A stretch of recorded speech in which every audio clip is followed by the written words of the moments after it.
Okay, we're live. What's up, everybody? How's it going? So, I thought I'd start this show with my shirt off today. Show off the pecs a little bit. The pectorals. Got rid of my man boobs. Hey, what's up, four-name girl? Hey, Docky Doc. What's up, Docky? Hey, Karen. How's it going? I want to start some kafefe. Turn my light on here and get going. Let's get this show on the road.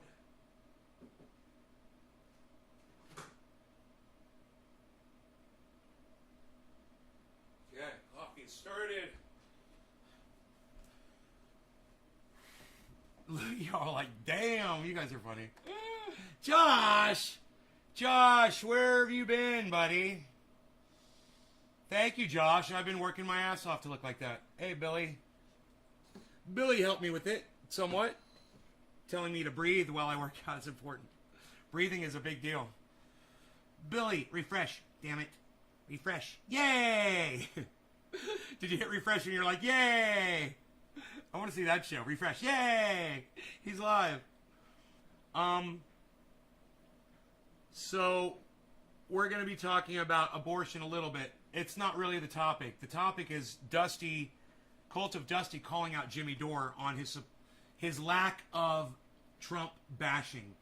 So let me just say this right from the beginning for if Cult of Dusty tunes into this show and he watches, because I think he might. Jimmy Dore doesn't have the power to control an election. So while Hillary Clinton did not win that election, it's not Jimmy Dore's fault at all.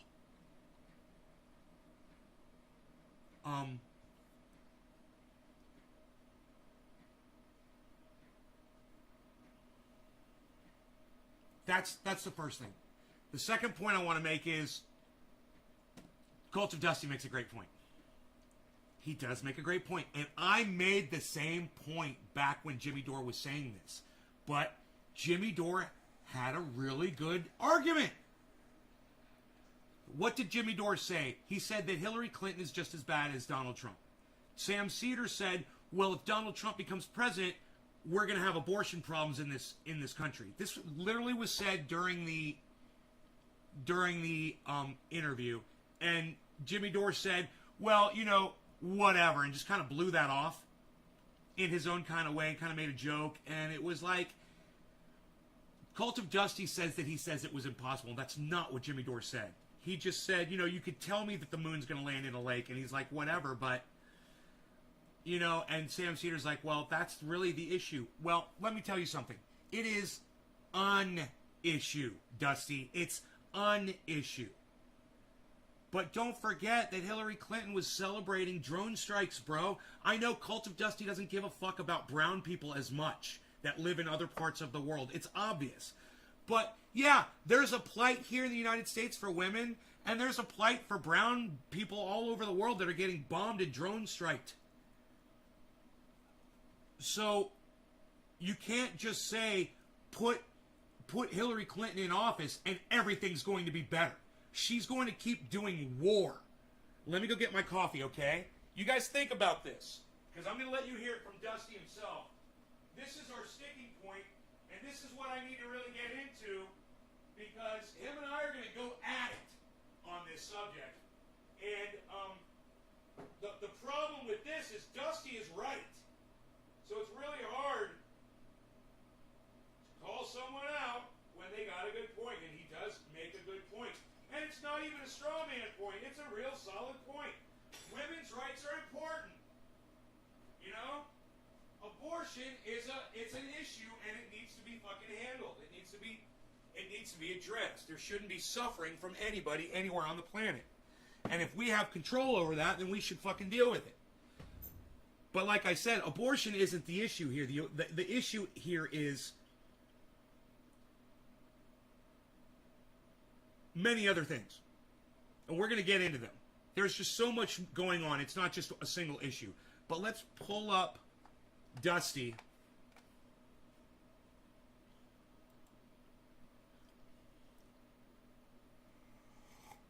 Enoch Alex, what's up, buddy? Hillary Clinton celebrates solid poops now. McCoy Christopher. Hello, McCoy. I don't think I recognize you, but hello. Hillary Clinton says Enoch. Billy, Roe v. Wade should have had a castration clause for rapists. There's tons of shit going on right now. I know, right? So bear with me while I try to guide you guys through what's going on right now, because David Campione makes a really, really good... Ooh, I hit library instead of history. Okay. Texas bans abortion and idiots blame the left. Okay. I don't exactly understand who's blaming the left. Texas but made let's abortion watch. de facto illegal anyway. It's illegal after 6 weeks, which, like, a lot of women don't even know they're pregnant at 6 weeks. Happens all the time. Let's watch this depressing-ass video about what the Republicans in Texas just passed. If I'm beaten and raped in the state of Texas, I have to give birth to the baby of my rapist. If I am raped by my father, brother, or uncle and get pregnant in the state of Texas, I have to give birth to the baby of my family abuser. This new law is so draconian that I can be prosecuted for having an abortion, and so can my doctors, friends, and family who advise me, or even the Uber driver who simply drives me to the clinic. You hear that? This is madness. It is. The same people who have been protesting and screaming, "My body, my choice," when it comes to the COVID vaccine, are now saying I don't have any control over my own body. That is such a great point. They're out there screaming, "My body, my choice" over COVID masks and vaccines, and then they're taking a woman's right to have a decision over her body and her choice away from them. It's I can't even put it into words. You guys just insert the fucking rant right there. All right. Texas Republicans won't require a 12-year-old girl to wear a mask in school that may save her life and the lives of other children, but they will force her to keep a baby regardless of how she got pregnant, her baby, and incest. Get the way she says baby. I am a woman, and I have a constitutional right to make decisions for my own body. I am a woman, and I have a human right to refuse to give birth to my rapist's baby. Look, what she's saying she's a woman and she has rights. Let me just answer her right now. Not in Texas, you don't, honey. So until you get your ass out there and you start fucking marching in the streets, you're not going to get anything fucking accomplished. I mean, this is a cute video and all, and I hope it inspires people to go do something that needs to be done. But until I see your ass out in the fucking streets marching every fucking day, nothing will change. I promise you. This is going to spread like a goddamn disease, like the fucking pandemic, all across the United States. Every fucking state wants to take women's rights away. You watch, and it's going to fucking happen, and we're going to sit silently by. Like I said, I didn't come here to bitch about abortion. But we're going to be real quiet in the next few months, aren't we? And we're going to watch this shit happen, aren't we? We're just going to sit by quietly and watch it happen, like the cucks that we are. And women are going to be abused, and they're going to be brutalized by this shit. They're going to be raped, and they're going to be forced to have their children because they can't afford to get the fuck out of that shit state of Texas. Yo, Jay Danks, what's up? It's fucking ass backwards, right, Enoch? As Dave C would say, bass backwards. Right? That's what Dave would always say that. Florida, next South Dakota. Diesel's waking up. I am a woman. This is the United States of America. Not in Texas, it ain't. The Texas ain't the United States of America. And let me tell you why. It's because of the cunts who sit on the Supreme Court. That's why Texas isn't the United States anymore. And the cunts on the Supreme Court have let that happen. And we should be at the Supreme Court dragging them out on their asses. That's what we should be doing, but we won't. We're not going to do that. We're not going to do that. Because we're nice. We're nice people now. And we like to let people bully us around and tell us, you know, that our daughters are worthless second-class citizens. I am a woman. Do not own or control my mind or my body. Anybody doing business in Texas should immediately stop doing business in Texas. Yes! Any movie that's being shot in Texas should immediately stop filming in Texas. Yes! It's absolutely ridiculous. And if you're doing business in Texas, you should stop. You should shut down the economy. And who said to shut down the economy first? Before Dusty did. And when he goes live, he gets 700 viewers. Hey, man, I'm not complaining. I love it. I'm one of them. Right? I'm just saying. Who said it first? I said it first. Nothing against Dusty. We think alike. Great minds think alike. But I'm the one who said shut down fucking Texas. I'm the one who said shut the fucking economy down. I'm the one that tweeted that shit. And nobody's going to give me credit for it. Nobody's ever going to give me credit for being a free thinker. No one's ever going to give me credit for being an innovator, for being the guy that literally should be leading all of this shit. Because I come up with all the ideas before all these other people do.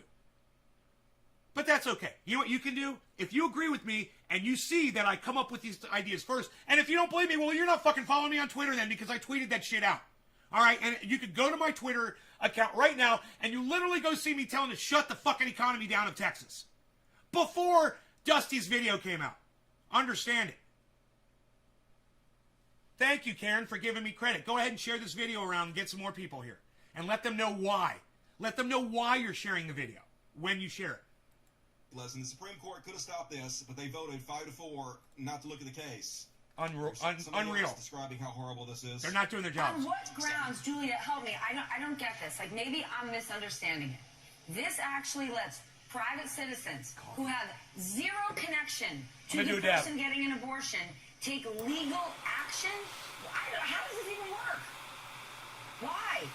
That's right. It means someone with no connection at all could be able to get $10,000, just as we just pointed out. It even means you could sue an Uber driver who drives someone to an abortion clinic. These are laws stricter than what we have in place for someone who would drive someone who's about to commit an act of terrorism to the place where they actually commit this act. So there's Did you guys hear that?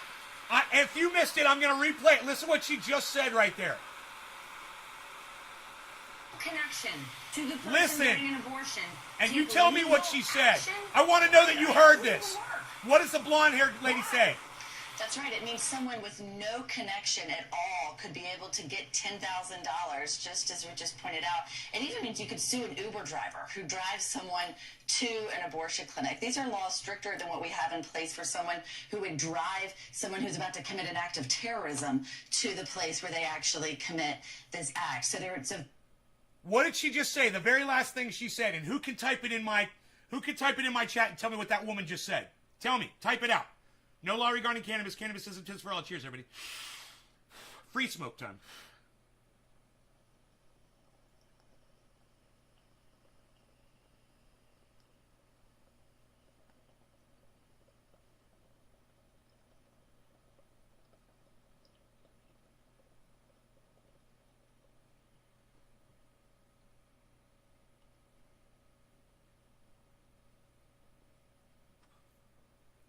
Can anybody tell me what she just said?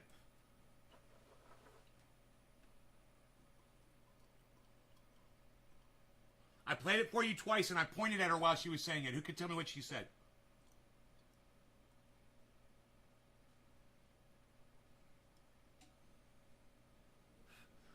Come on, you guys, hurry up. Come on. What did she say? I want to make sure you're paying attention. I want to make sure that I don't just sit here and say all this and none of you guys get these points or pay attention to me. What did she just say? Just type it out. What did she say? What was the very last thing she said? I even told you to listen.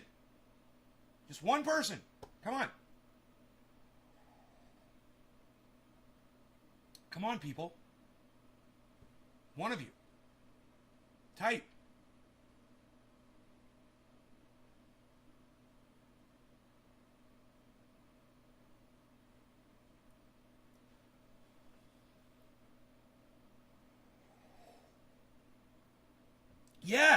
Yes, Naren Valigia. Naren Valigia. New guy. Getaway drivers for terrorists face less risk and penalty. Yes, rocks. Yeah. How come these people that never watch my show are the ones that are paying attention? These people I don't even know. Naren and Rocks. Yes. Naren and Rocks. Listen. Naren and Rocks. Listen to me. Only two people that fucking answered me. And everybody else fucking left and shut the fuck up. Naren and Rocks, follow me on Twitter. Listen, both of you listen to me. If you follow me on Twitter, I'm at Nay's Garden on Twitter, okay? You follow at Nay's Garden, get me to follow you back. I'll follow you back. Then send me a message, both of you. Naren and Rox, and I want you to include the name. All right? And go ahead and message me on my Twitter account, and my Twitter account only. That's the only place this is going to work for you. You got to go join me on Twitter, and you've got to download the Twitter app if you don't have it. You got to follow @NaysGarden on Twitter, right? Then you message @NaysGarden. Both of you guys, send me your address, and I will send you guys something that you'll fucking love. I promise you. Both of you. And everybody else, well, you guys won't get anything because y'all don't want to participate in my chat. But these two guys, you guys are getting triage oil. Nobody else fucking responded. Two people I don't even know who the fuck they are. Now, I don't care that you have got a Facebook, Naren. I don't care. I told you, download the Twitter app. If you want free stuff from me, download the Twitter app and follow me on Twitter. Otherwise, nothing. You're not going to get a goddamn thing. If it's really, to get a free thing, you're not going to to get a big deal, too. It's going to be a big deal. But, don't download Twitter app. I'm an old broad. Doesn't matter. You're going to love what I give you. Rox1 SMF. You're going to like it too. Ryan Lee says, this dude is so full of shit, I said it first. Ryan Lee, let's scroll up. Ryan Lee, let's scroll up. Shall we? Where? Where's your post, Ryan? Where's your post, buddy? Huh? Where's your post? I see Rox. I see Naren. I don't see you.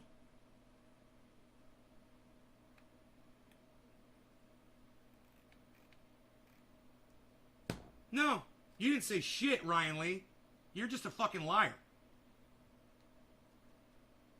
You said this dude is so full of shit. Yeah, that's how you get free shit. Keep at it, buddy.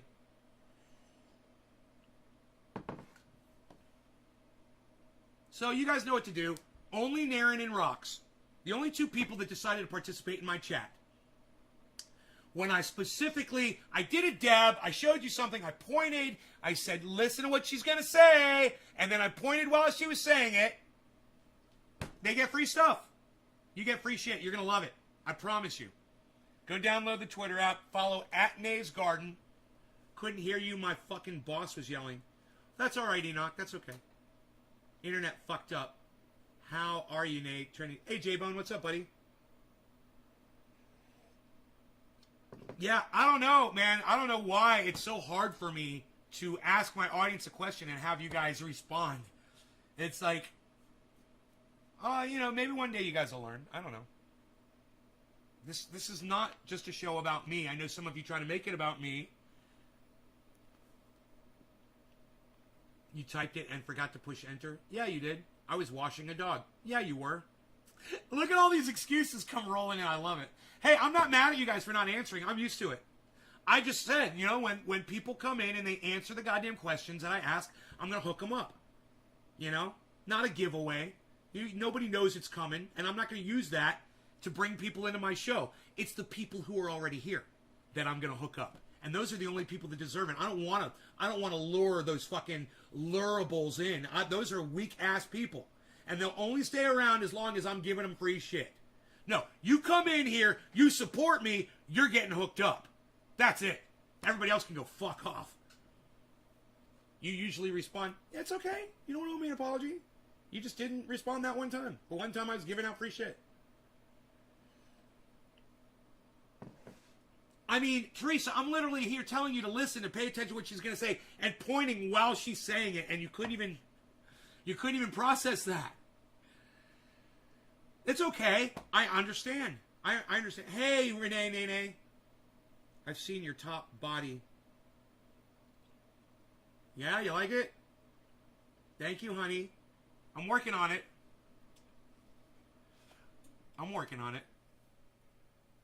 I hope you're doing good today, baby. I am now that you're here, honey. Those snowflakes will come and go, but the real ones will stay forever. Right, Enoch? Enoch. Right? J-Bon's like, I gotta rewind and see this. I just thought you wanted to make sure people were listening. I do. I want to make sure people are listening, man. That's what I'm doing is I'm talking to people. I want to make sure that they're listening. You know, I had no idea that. I just randomly saw your stream and showed up. I can barely keep up with all my YouTube videos and Facebook stream, but I will do download Twitter. I appreciate you. Narin Valigia, I'm going to send you 2 containers of this triage oil. It's going to last you a long time, and it's going to make your pain go away. For instance, when I got this hornet sting on my arm, hold on, right there. See that hornet sting? Pretty big, right? That's pretty big, hornet sting, right? Didn't hurt me. It hurt when I got it, and as soon as I got into the house, I put the fucking triage oil on it, and it never hurt again. It did itch 2 times, and I just kind of scratched it a little bit, and I could feel the pain of the bite a little bit, but that was it. That was it. It's amazing you already know Nay Sweets. It's amazing you already know Nay Sweets. Enoch, J-Bone, Renee. You over here, what up, homie? You over here, Enoch? Dabs, SX, J-Bone. Hey, J-Bone. Hey, Karen. Hey, J-Bone. Okay. All right, let's get back into this because we haven't even got to the Jimmy Dore part yet. Okay, here we go. And we'll do a dab while we listen. Now, I'm going to let you listen to what she said one more time. And what she says is, you guys only hear, hey, Ross, thanks for the $4. Thank you. With a cup of coffee from the Pear character. Thank you. Thank you, Rox. Thank you. Look. Where was I going? What she said, okay, was that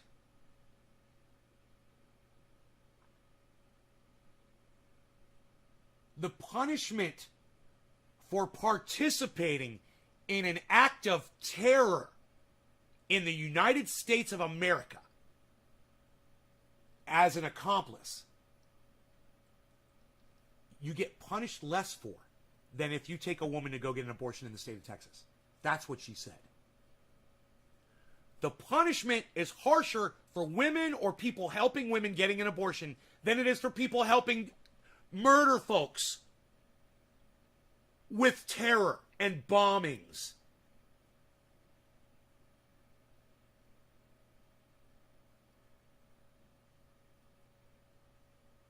And I know to some people out there that makes sense because you look at a baby as a human life even before it's born. And I understand where you're coming from. But you need to understand there's another life involved there. And it's the mother. And you need to always consider the mother first. She's already alive. She's already got a life. Consider the mother first. Always. Always. And if you can't do that, then you shouldn't have ever had a mother. Because you don't understand the importance of a mother. You know, you're lucky that she decided to have you. You owe everything to that woman. And you can fight for women's rights to prove it. You love your mom? Fight for women's rights. It's that simple.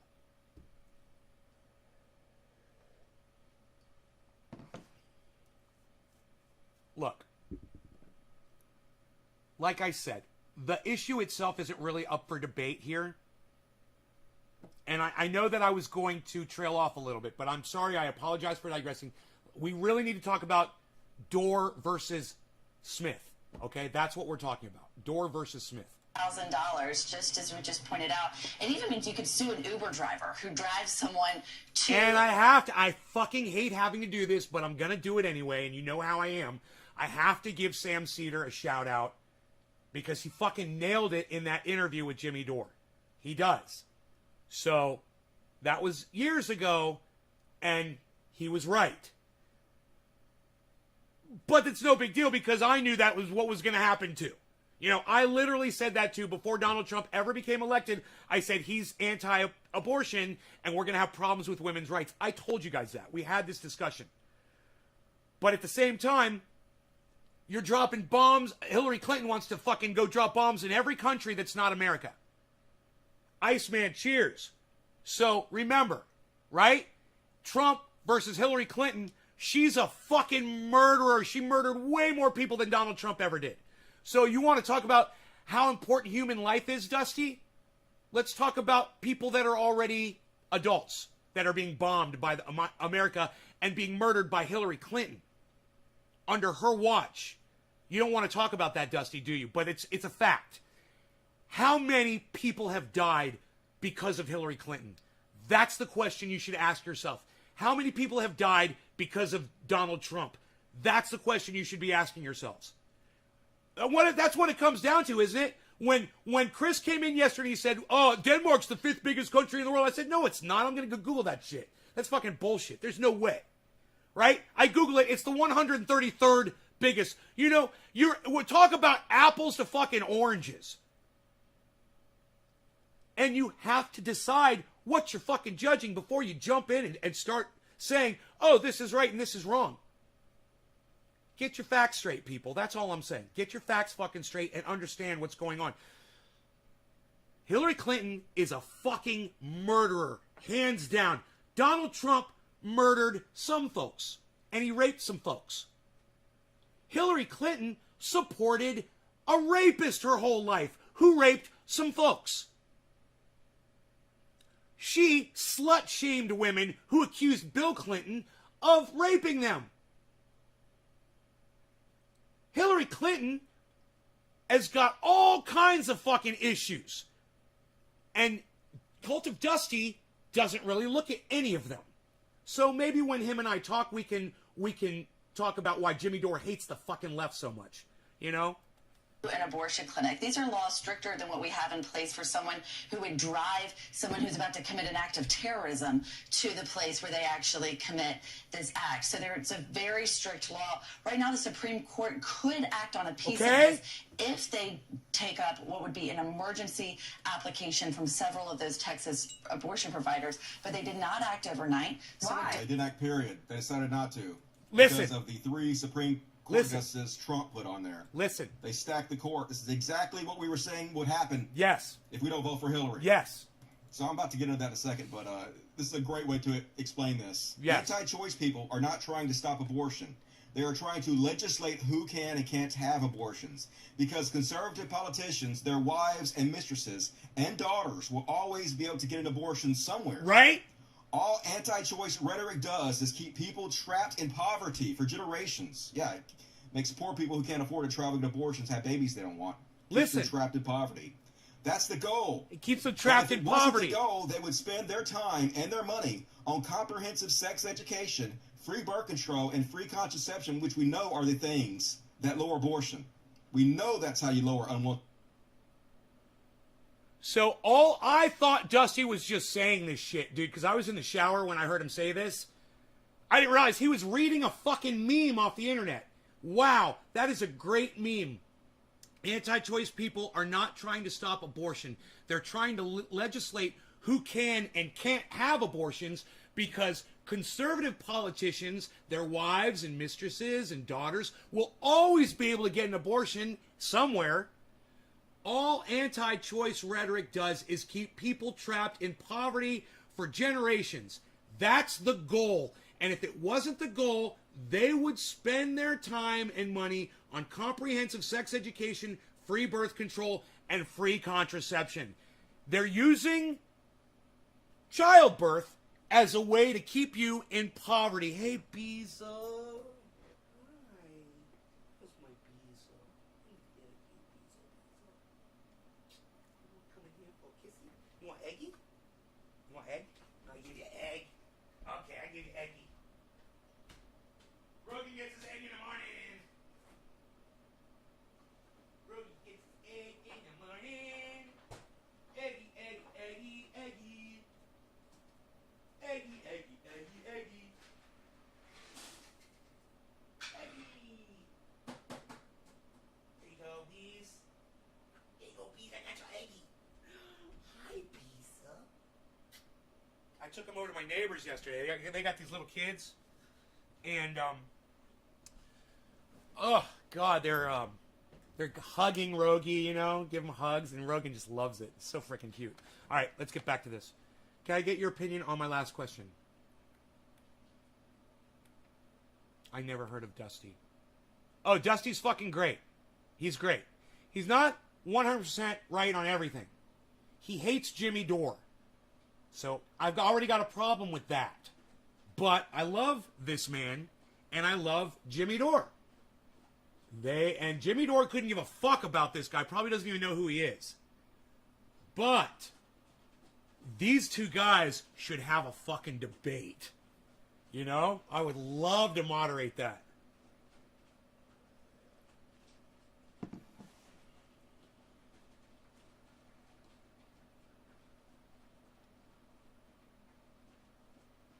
Holding any weapons that you're allowed to hold? Yeah. Yes. I'm pro fucking weapons. I am pro weapons, honey. I'm ready. I'm ready at all times. I don't care if it's a knife, if it's a gun, if it's a fucking samurai sword with a razor sharp edge. You know, I have weapons all around me. This coffee mug, I will fucking murder somebody with this coffee mug. You know? Everything's a fucking weapon, honey. Everything. You know, just look around. This thing right here, I got this little stand here. It's on wood with some metal on it. Fucking glass bong, bro. Are you kidding me? I'll murder you with this. I will fucking murder you with this bong. Oh, by the way, look at this. Look at this, guys. Everything's a weapon. You know, I keep my Glock nearby. I got my 38 nearby. I got my SKS nearby loaded. I got a fucking loaded 22 right here. You know, right under the goddamn thing there. Ready to go. Pick it up. Click, click, boom. I'm getting mine today. Yeah, I totally support. Yeah, I am not a liberal. I am not a liberal. I support full guns. All weapons. That makes me not a liberal, man. You know? I'm a fucking independent, and I'm a goddamn proud independent progressive. That's where I'm at. Not a liberal. Not a fucking liberal. Now, there's some liberal ideas I agree with. But, you know, there's some conservative ideas I agree with too. So, you know, as long as these parties are going to take up these issues and make them their own, then I can say, yeah, I do agree with that on you, and I do agree with that on you, but you're both fucked. They're all wrong. You just been on Twitch? No, Dabs SX. Oh, I don't know who you're talking to. Why do so many people think leftists hate guns? Well, because every time the fucking Democrats get into power, they try to pass anti-fucking gun legislation. That's why they think that. Because they do. That's what Democrats do. They're fucking idiots. You know? It's too bad that most of the shootings and around political shootings and shit haven't affected Republicans more. You know? Because, you know, Democrats get shot in the head and shit all the time. You know, fucking just seems to happen a lot more to the Democrats.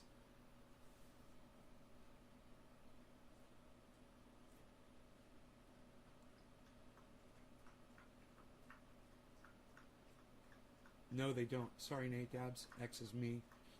Enoch. All right. Dave, my sister thinks no one should have guns.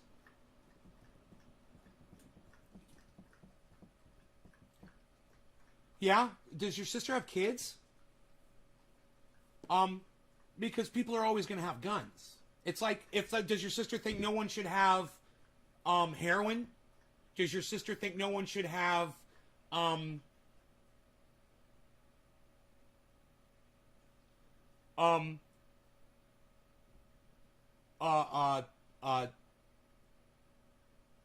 lion or a tiger as a pet? Or a cobra? Or a rattlesnake? I mean, she's more than willing, she's more than welcome, I should say, to have those feelings. But certainly even your sister realizes that, you know, just because she thinks no one should have them, it's not going to stop people from having them. So since people have them, don't you want to have one too so that you can protect yourself if someone with one comes to your home and tries to rob you or kill you? I can't carry a sword. Like, that's always been a question of mine. It might seem stupid to these other people, but just a question, man. You know why we're not allowed to carry weapons like a sword around? Because in the United States, if people were allowed to carry swords openly on anywhere in public or whatever, we'd have fucking arms and legs, fucking limbs, heads fucking rolling in the streets everywhere. We don't have the maturity as a country to walk around with open warfare, arms on our bodies, because people grab whatever the fuck is nearby whenever they're freaking out. And Americans are the biggest pussies of the whole goddamn world. That's why we're such a bully. That's what a bully is. They're really a fucking pussy. And they go around and they pick on people that are smaller than them, because that's what a bully does. It's like you have to beat a fucking bully's ass before that bully will calm the fuck down. That's what happened to us in Afghanistan. It took 20 years, but we took our ass beating, and maybe we'll fucking shut the fuck up. But we are a fucking bully. And the shit needs to stop, man. And nothing's going to change until we get a fucking grip on ourselves and our inability to fucking rise up and put a fucking piece of plastic on our face or get a little fucking prick in our arm. It's fucking nothing, people. Get the fuck over it, man. God, it's because of you that people like me can't have nice things. You guys are driving me fucking crazy.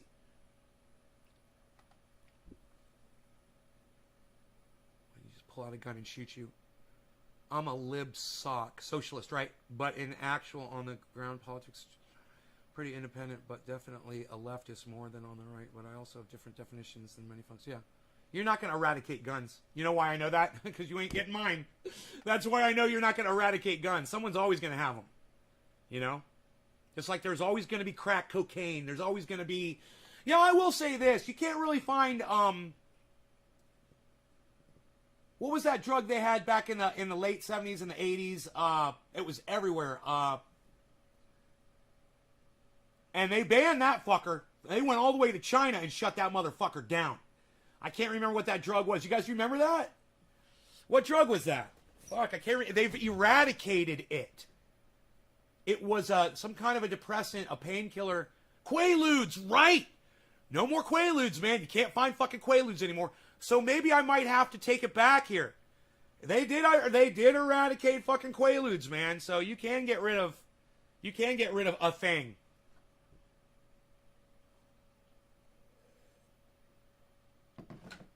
Yeah, it was fucking Quaaludes. Did I show you guys this bowl yet? I know I did, but I want a reaction from you guys when you see what's on here.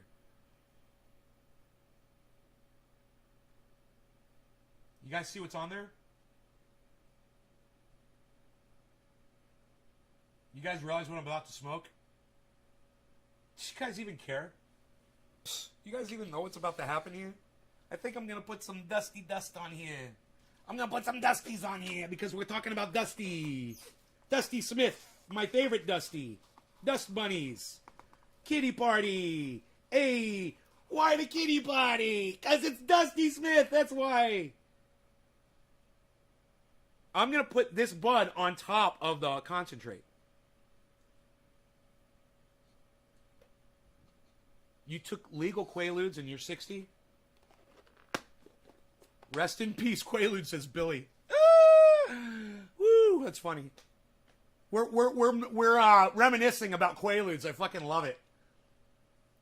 Need my glasses, says Teresa. All right. Nice bull. There we go. Now I'm hearing the good commentary going down. Where's my lighter? I don't know where I put my little blue lighter. It's got to be the blue lighter. It's got to be the blue lighter. I'm so freaking OCD. I got 20 lighters in front of me. It's got to be the blue lighter. I don't know why. It's because I'm freaking crazy. Okay, let's do this massive bong rip, and you guys are going to like it because it's got concentrate in it, and it's going to catch on fire, and I'm going to let it burn like I'm supposed to. I'm not going to take the plastic end of my lighter and stick it in the burning fucking fire and smoke plastic because I'm not a fucking cuck idiot bitch. And if you look at your lighter and you've got char on any of those corners or anywhere, then you're a fucking cuck bitch idiot. Stop smoking plastic, you fucking morons. You know, there's a perfectly good metal piece on the other end of that lighter if you want to stick it in your fucking bowl like a moron does. But, you know, I'm a tough guy. I guess it's because I play guitar. I just use my fingers, man, and they don't burn. It never burns my finger because I'm sucking the heat away from my finger as I push down. So I don't burn my finger. So I just use my finger, and then I just go like that and get the char off of it. I don't even use a fucking... metal part of the lighter to do that. Because I don't even trust that thing is metal. Who knows what that is right there? I don't know what that metal shit is. I don't want to smoke it. You know, there could be some kind of silver paint on there. So, stop doing that, kids, okay? I can't believe I'm telling you this again, but I think most of my audience members know not to use your lighter to fucking put in something that's burning and then inhale it. All right. We're going to try to catch this. No, just some bud on top of some bud flower on top of the oil that I scraped off of this little tiny glass dish last night. In last night's show. Now I'm going to smoke it. We've come full circle, everybody. We've come full circle. Do a full circle and a square at the same time. It's almost impossible. Full circle, square. Full circle, square. Full circle, square. Full circle, square. Full circle, square. Square. Full circle, square. Full circle, square. Full circle, square. It's very hard to do. That is very hard to do. Drummers should practice doing that to build up their coordination. All right. I got to get into my Elvis stance here. Getting in my Elvis stance. Cheers, guys. No law regarding cannabis. Cannabisism, tisms for all. It is 7:10.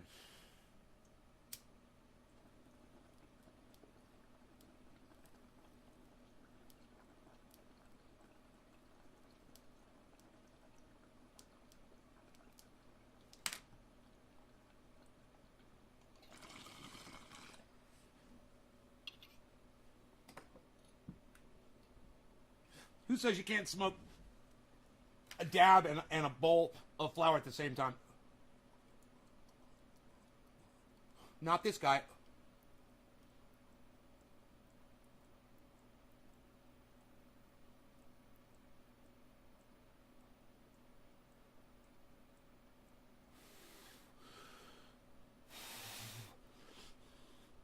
He's cheap gravity bomb, so I'm smoking out of a vanadium, and I'm sure that's not good. I don't even know what vanadium is. It sounds like something from a future movie. What's vanadium, everybody?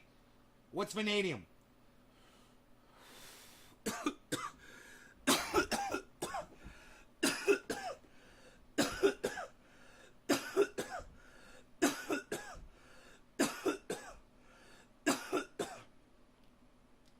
Here we go.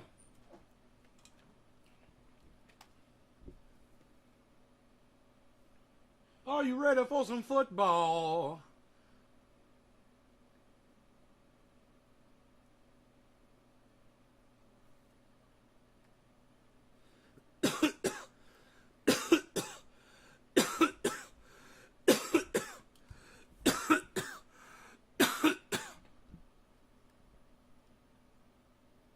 Dude, I can feel it, but I can't see. Oh, I see it.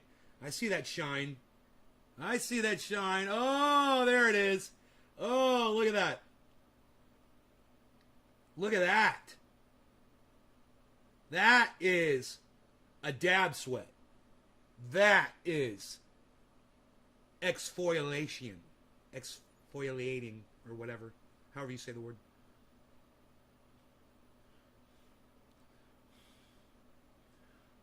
You're laughing at my skull vein? That's how my brain gets energy. Look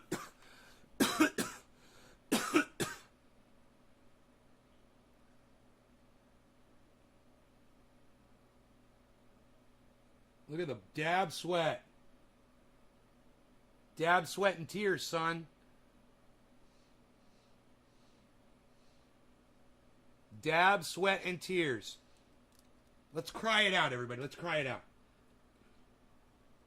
Back to Dusty, Wanted pregnancies. who is about to attempt to destroy Jimmy Dore, while I will, at the exact same time, lift both of these people up, while he attempts to destroy Jimmy Dore. They actually don't give a shit about that. It's about control, 100% control, and we were saying it. This is why we have to keep Trump from getting in the presidency. All the people out there who discourage their audiences from voting for Hillary Clinton, Trump told you exactly what he's going to do during the 2016 president's campaign. And we knew this. And I knew this going in. Everybody knew this going in. But when you're trying to weigh murdering a bunch of people in other countries and women not having a right to choose what goes on inside their body? What's a more important issue? What's the definitive? I mean, come on, let's just do this. Look.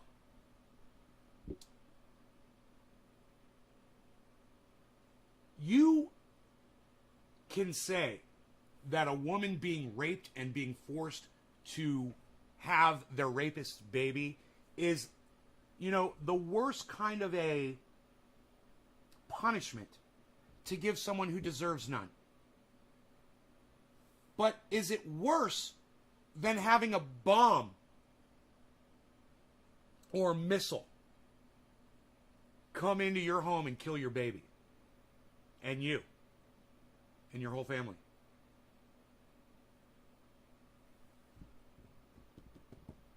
So it's a tough decision, right? You've got to be struggling. And if you're not fucking struggling with that in your brain right now, you should be. Okay? It should be perplexing. And I'm not giving you the answers. Right? It's a tough choice. And it sucks that we're made to choose between these two things by who's going to lead the goddamn country. And that is going to determine whether women will lose the right to choose what goes on inside their bodies. They'll get raped and be forced to have the babies.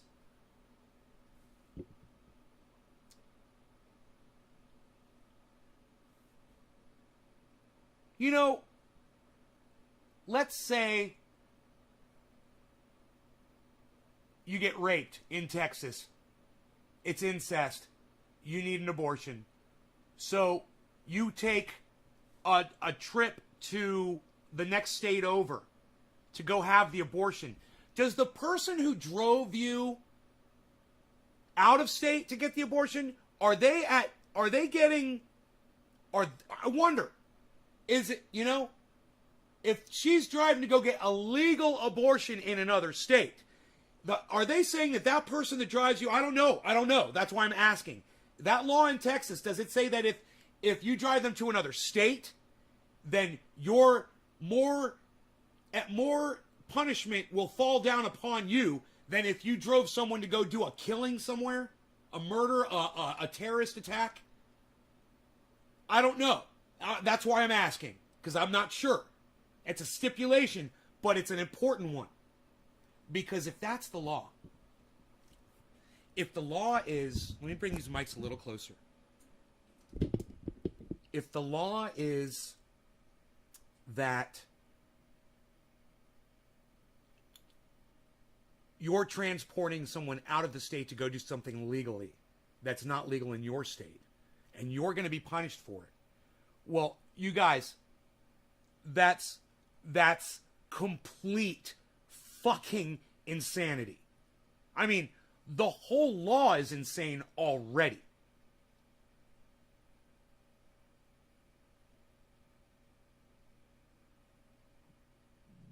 But even though I said I didn't want to get into this, man, I can't stop myself from saying,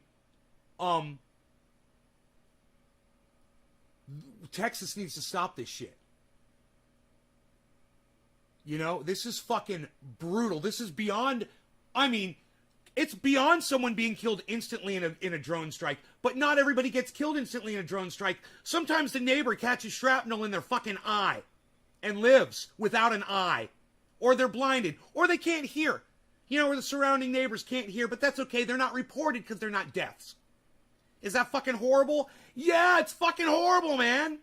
So there we are again in that vicious fucking circle. You can't tell me one is worse than the other.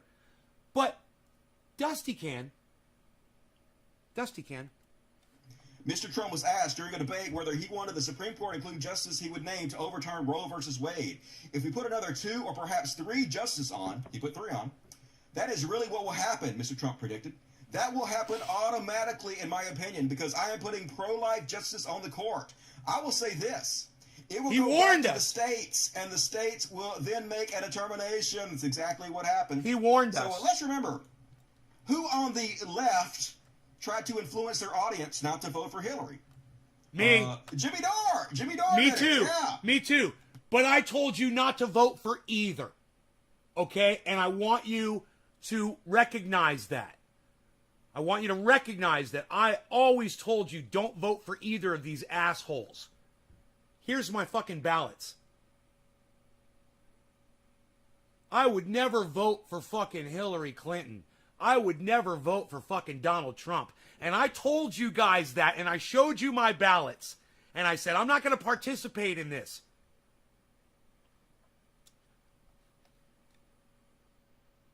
Where you at, doorknobs? Hey, defend this shit. I'll defend Jimmy it. Dore was out there actively encouraging his fans not to vote for Hillary. And I know, and I agree with that, Dusty. I totally agree with that. I would never vote for that fucking cunt, Hillary Clinton. She's a dumb cunt, all right? And if because I call Hillary Clinton a dumb cunt, that means we can't have this debate, I understand, bro, but you need to understand something, man. She celebrates death. She has bought into and profiteered off of death. She supported her rapist, philandering, I think that's the right thing, husband. She slut-shamed all of the women that he fucking abused. She publicly slut-shamed them, all right? She's a fucking cunt, Dusty. And you need to realize that, bro. Recognize. She didn't get elected for a reason, bro. It's because people like me fucking hate her. Let's talk about all the fucking shit she's been into, bro. You know what? Let's pull up that video again. Where they explain Hillary Clinton's involvement in war. It's on YouTube. I bet if you just type in Hillary Clinton war, I bet you it'll come right up. Here, let's do this. Oh, there's a microphone. Hillary Clinton war.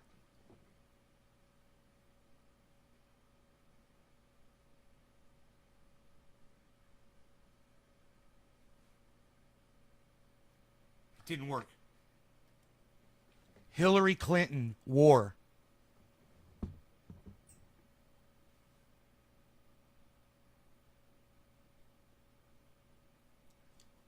Dude, there is a fucking vocal search on YouTube now. It wasn't there yesterday when I was looking for it. I was like, why isn't there a microphone here?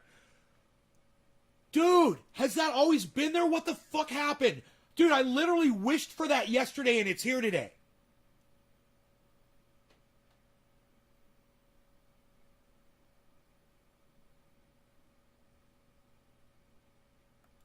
You guys want to hear about Hillary Clinton's war record?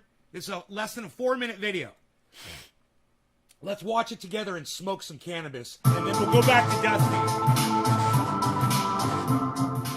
Hillary Clinton wants to be commander-in-chief, and she has more foreign policy experience than anyone running for president.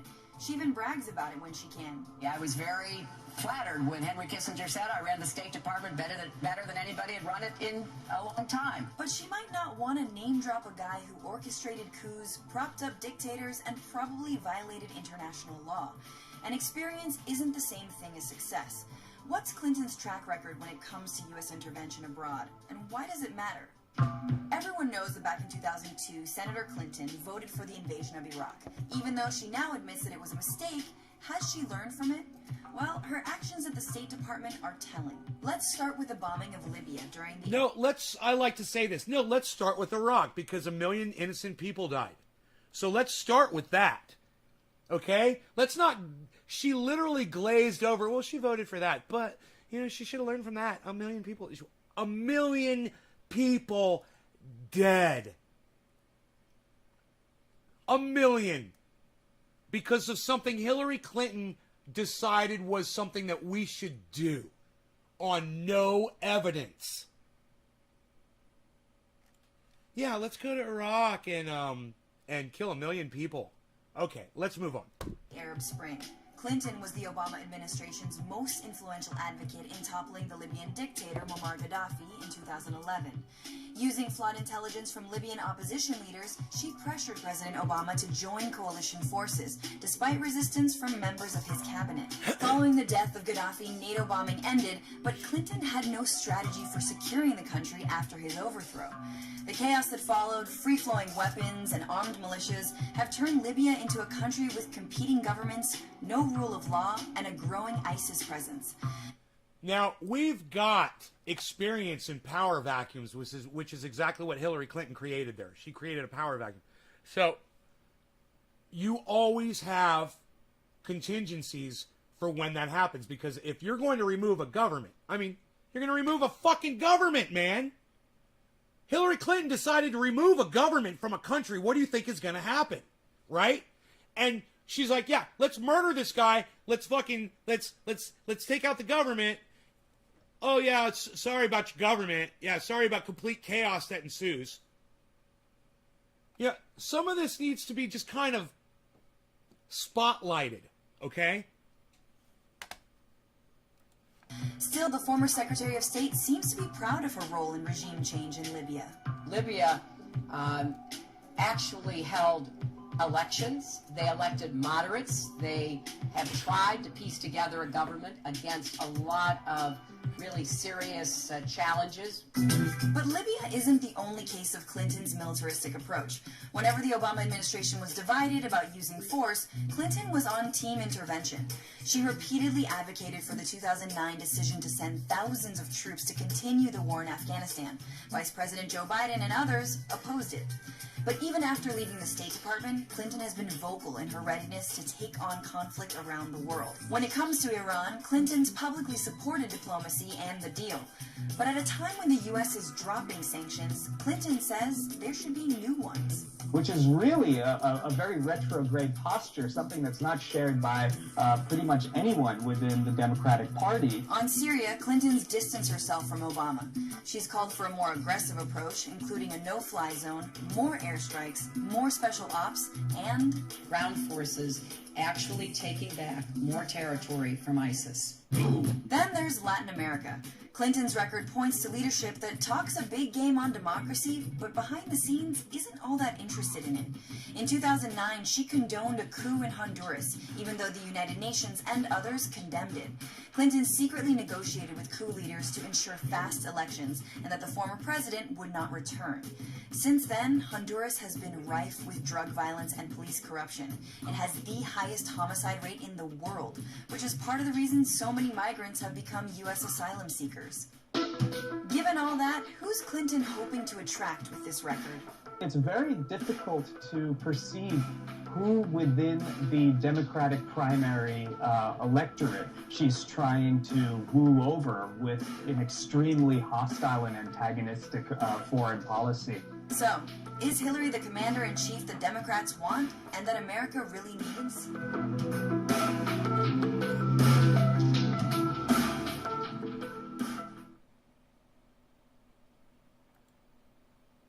Back to Dusty now. Now that you know what Hillary Clinton has done. The only way he could do it is he had to downplay how horrible Donald Trump would be as president. And he did downplay it. In fact, he went on Sam Cedars' show, debated Sam Cedars, and Sam Cedars pointed out, hey, if they get just two, they actually got three, but if they get two more Supreme Court justices, Happy 420, everybody. No law regarding cannabis. they can overturn Roe versus Wade. Cannabis isn't tis for all. They could end abortion in states like Texas. And Jimmy Dore said, that's about as likely to happen as the moon falling into a lake. I'm going to show you. That's what he says, folks. But not only did Trump put two in there, he put three. It's not. So according to Jimmy Dore, just as likely as the moon. Jimmy Dore did not say that. So it's kind of weird that Dusty says this, because he's going to play the tape, and you're going to hear that is not what Jimmy Dore said.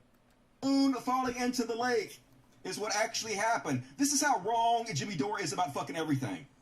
This is his entire fucking grift, yo. Listen to this piece of shit. I can't believe we have a surveillance state right now. I can't believe you want me to vote for a candidate who was full-throated supporting going in and destabilizing the Middle East. No, Jimmy, wait, Jimmy, I don't want you to vote for anybody. I don't want you to, listen, no, Jimmy, you're missing my point. I don't want you to vote, I don't care who you vote for. You live in California. What I want you to do is to stop offering theories about politics on your platform that are bogus, that are not. Yeah, well, I think I just proved to you they're not bogus, man. You haven't proved that they're bogus at all, except that you said it. History did. I think I just kind of showed you how you're wrong about all this stuff, and you're voting out of fear again.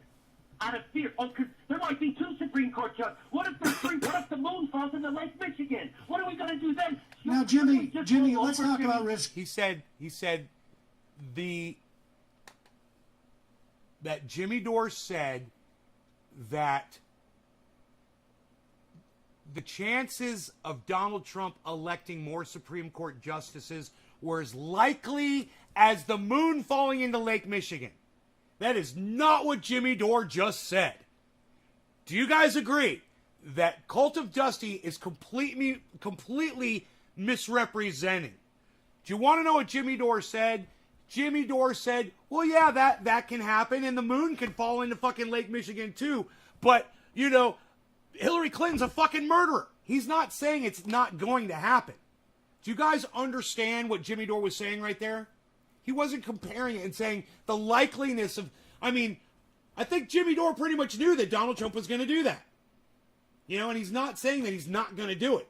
He's just saying that, you know, well, it's going to basically be up to us to fucking protest that shit and not let it fucking happen. You know, to fight that shit and do whatever the fuck we got to do. If we got to be out in the streets, I imagine we'd be out in the streets marching by now over this shit. I'd imagine.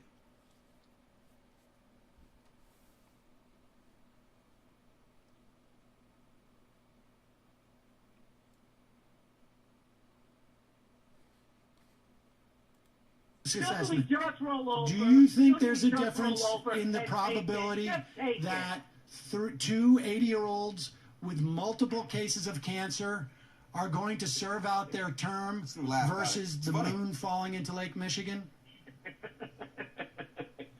I just disagree with your forecasting, Sam. See, he's disagreeing with the forecasting because I'm sure he sees some other kind of a way out of it, and he's not completely conceptualizing how awful it's going to be for women. He just can't. Bro, you need to understand, Roe v. Wade has been the law of the land since I was a child. So I think I was 4 or 5 years old, something like that, when it became law of the land. So my entire lifetime, my entire adult life, my entire child lifetime, just about, Roe v. Wade was any time I could understand it. Roe v. Wade was the law of the land. And for Jimmy Dore, pretty much the same thing. So Jimmy Dore, like me, would have a very hard time conceptualizing that these monsters would actually start piecemealing Roe v. Wade apart, you know, in increments, starting with Texas, and then it's going to be Mississippi, then it's going to be Alabama, then Georgia's going to try, but hopefully they'll fucking fail. And then you'll see it'll be Tennessee, fucking Louisiana. It's going to spread like goddamn cancer all over the goddamn country. I didn't see it. Jimmy Dore didn't see it for what it is. But Sam Cedar and Cult of Dusty, they did see it. And they understand. And they drew the line. And I give them full credit for fighting for women's rights here. For saying, we're drawing the line with women's rights in America. We're not going to let Trump, we don't want Trump to become president of the United States because this is what's going to happen. And what's going to happen is exactly what's happening right now. Exactly as predicted by Sam Cedar and Cult of Dusty. And me too. I probably predicted this too back. And Jimmy probably did too. Jimmy probably talked about this too. But when you're talking about putting Hillary Clinton in office, you are triggering the beginning of the buildup of a war machine like you can't even fucking imagine. Donald Trump was in no way wired in with, he thought he was, my generals, blah, blah, blah. Hillary Clinton was tied in with all the big war industries. Those are the ones who make the decisions, man. Those are the ones who decide where we're going to go and who we're going to go fucking attack next. And this is the warfare we're either going to use or we're going to sell to them to go use on other people. Hillary Clinton's tied in with all of those industries. She owns stock in them. She sits on the boards of their directors. So that's where Jimmy and I are coming from. And I understand. It's a fucking crazy, tricky, it's not fun, but we shouldn't be fighting over this, is what I'm saying. None of us should be fighting, calling each other names. Now, Sam and Jimmy had a great debate there, but Sam went on his show and started calling Jimmy all kinds of fucking names with Michael Brooks, and I saw it. And I was like, that's bullshit. Yeah, they like to call him a useful idiot. That's what they call Jimmy. Yeah, he's a useful idiot, blah, blah, blah, blah, blah. And I'm like, fuck you, man. Useful idiot. You had a debate with him on your fucking show. How is that a useful idiot? So, Donald Trump becoming elected was out of Jimmy Dore's hands. Jimmy Dore's fans didn't go and vote for Donald Trump. And Jimmy Dore's fans, had they decided to vote for Hillary Clinton, which I'm sure some of them did, if more of them had done so, wasn't going to change the face of that fucking election. And Dusty does say, Jimmy and other podcasters, so Dusty, why are you just picking out Jimmy? Why are you going after every fucking lefty that was calling out Hillary Clinton for war shit? Why just Jimmy? It's almost as if Dusty is just focusing on Jimmy Dore and no one else on the left. Let's keep watching. Look, we're allowed to disagree on points, guys, and support the same shit. All four of us that you see on the screen here, we all want the same thing. We all want Medicare for all four of us. Guaranteed. And that's basically what this is all about. We had Medicare for all, abortion wouldn't be an issue. Because it would be available everywhere. It solves all of our fucking problems. I got guns, you got Medicare for all, I shoot you, you can get to the hospital and get taken care of, and it's not going to cost you anything. It solves all of our problems. We get the guns, girls can get abortions when they need them, and it's all covered for free, and you don't have a say in what goes on, and nobody has a say in what goes on in a woman's body.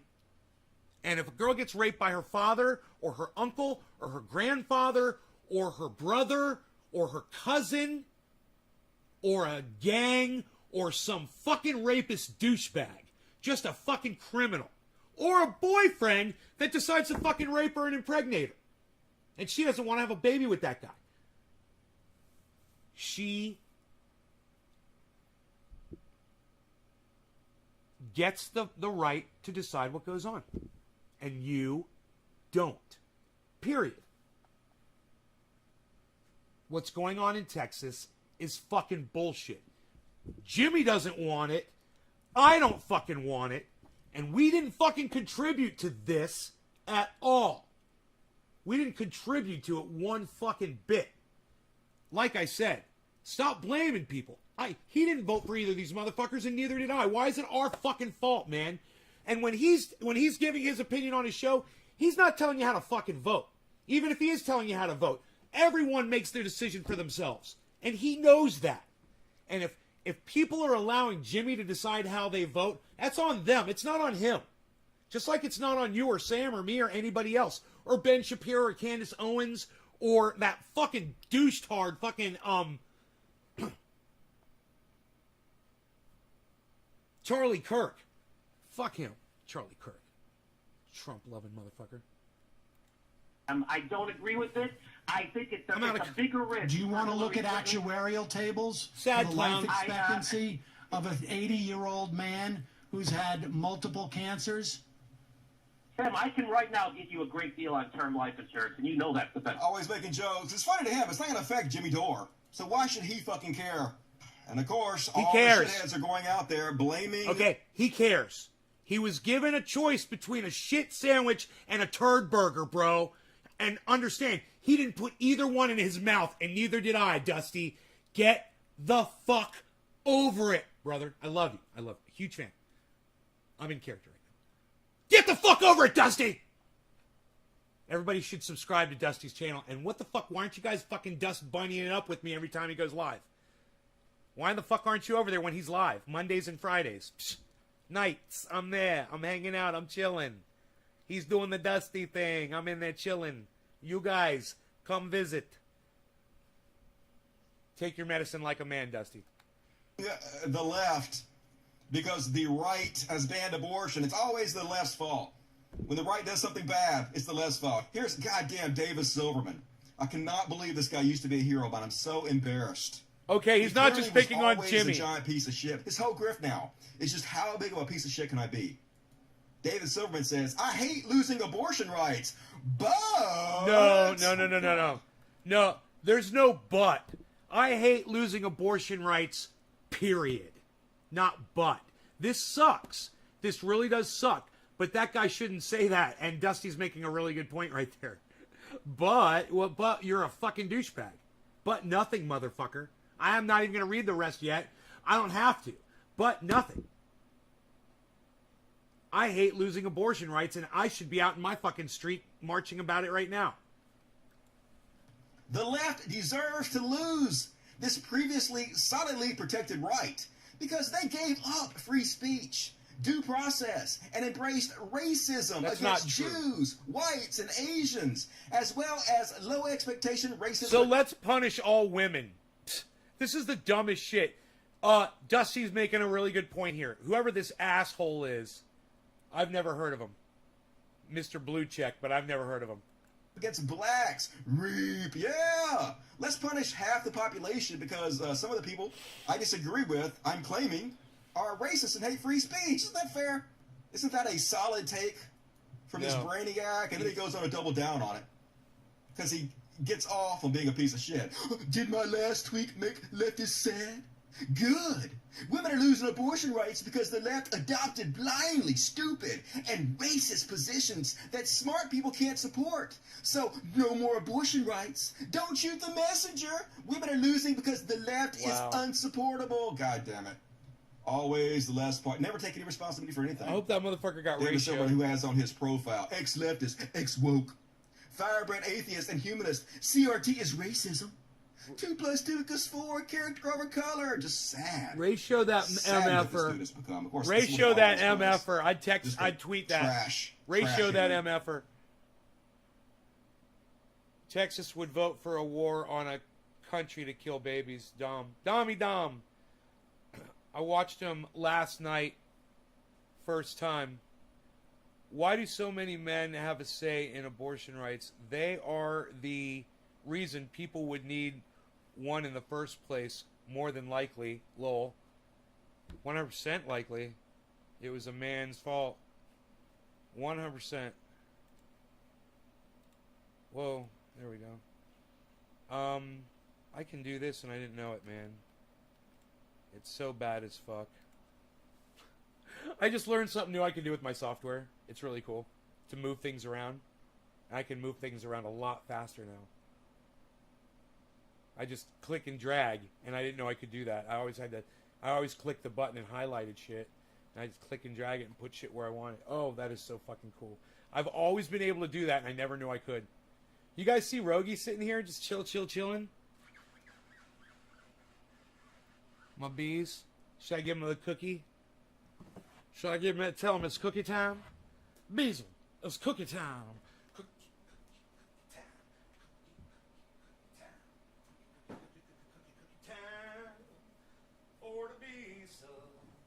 For the bees, it's for the bees. There's a cookie for the bees. You're the mascot of the next century. Look in the mirror, it's called insecurity. My eyes, I bleed for you. My eyes burn. My point is no, because you'll never learn. You'll never learn. I bleed for you. It's all in your head. I bleed for you. You'll never learn. I bleed. I bleed. Boom, boom, boom.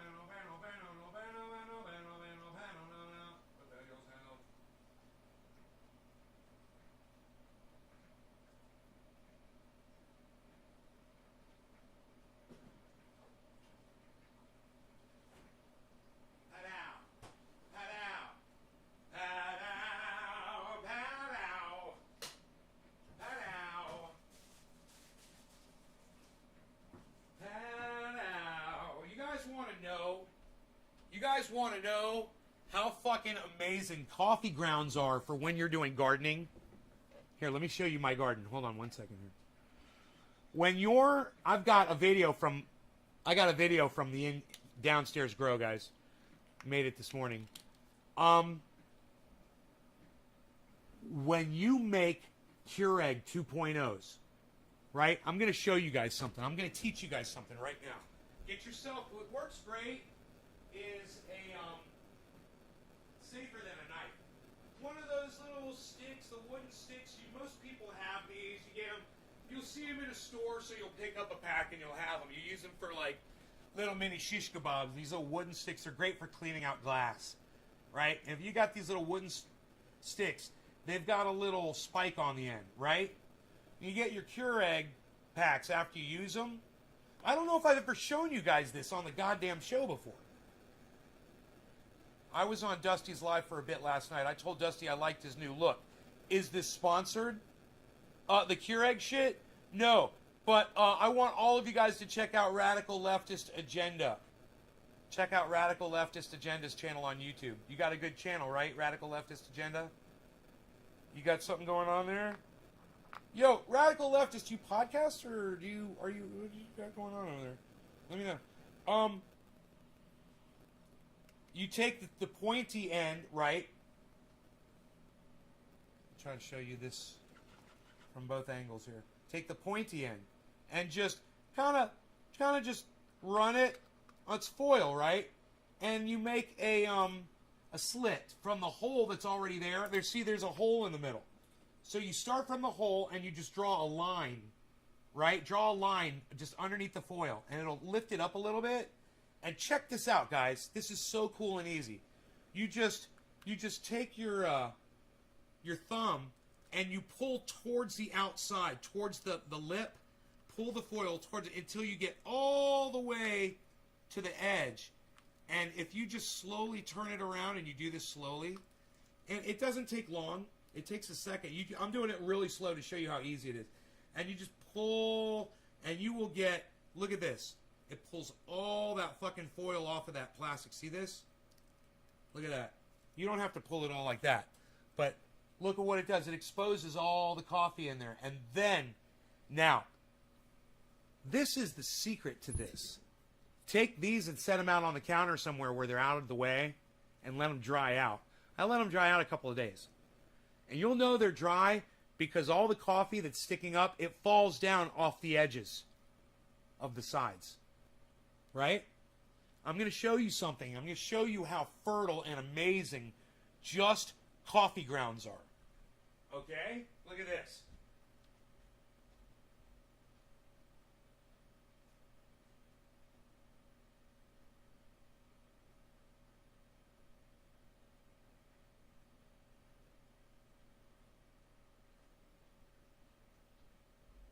Now, what we want when we're growing, okay, when we're growing in the garden, in our soil, we always want to address the soil first, okay? So you're always thinking about the soil. The soil is key to everything. When you're doing aquaponics, hydroponics, you're using rock wool, you're using cocoa coir, you're using all those different mediums, even the little clay balls. This is different, and you don't generally go for bacterial growth. But when you're doing soil, bacteria is your friend, man. You want fungus. You want bacteria. This is the kind of fungus and bacteria that gets the roots active so that they'll start uptaking nutrients faster. And when you just have coffee grounds that are sitting around and letting them dry out, they will literally start growing fungus right on top. And that mold that you see right there, that fungi or mold, whatever that is active bacteria that starts right on the coffee grounds. You want that, okay? That's what you want. That's means that it's alive. And when the soil is alive, the roots are so happy. They are the happiest. So I'll show you what happens to the vegetable compost now.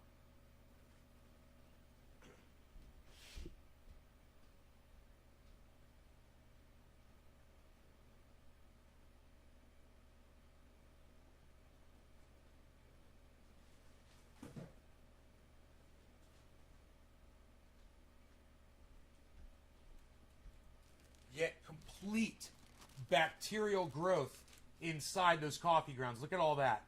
That's all bacteria growing inside.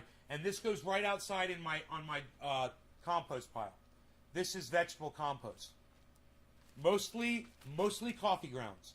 You can see that's how much Keurig coffee I go through. Ha! It's funny, right? Just by dumping those out.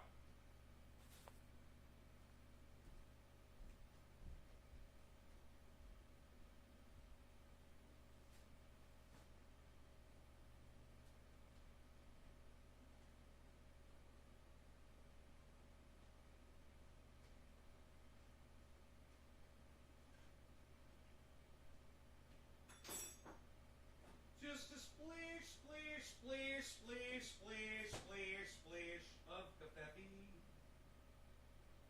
Just a splish of coffee in my cup, in my mug, in my mugging cup, in my mugging cup. Ooh, look at that. That's sporty and special. That's special and sporty. That's sporty and special, special and sporty. Sporty and special. Special and sporty. What's up, everybody? Greasy, what's up, buddy? Steve Running, thank you for the 3.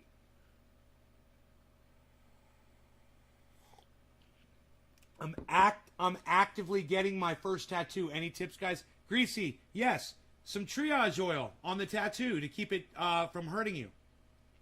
To take the pain away after you get the tattoo. Triage oil. Call it tattoo oil, bro. You need some fucking tat oil, bro. You need some tat oil, bro. Look at that's one that's got still one of those old stickers for the California regulations back in the day. Is in compliance with California Prop, blah blah blah, whatever. Fuck that legal shit, mumbo jumbo. That's history right there, son. Remember when they used to regulate cannabis before Nate became president of the world? I never got one, but best advice, don't get near anyone just in case they decide to tap you on that area. I never got one.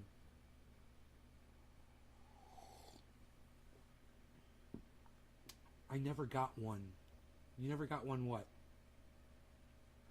What's the fastest shipping? I'm in the chair right now.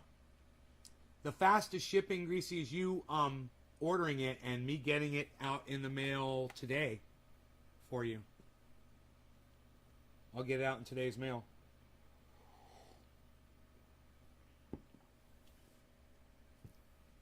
If you want it.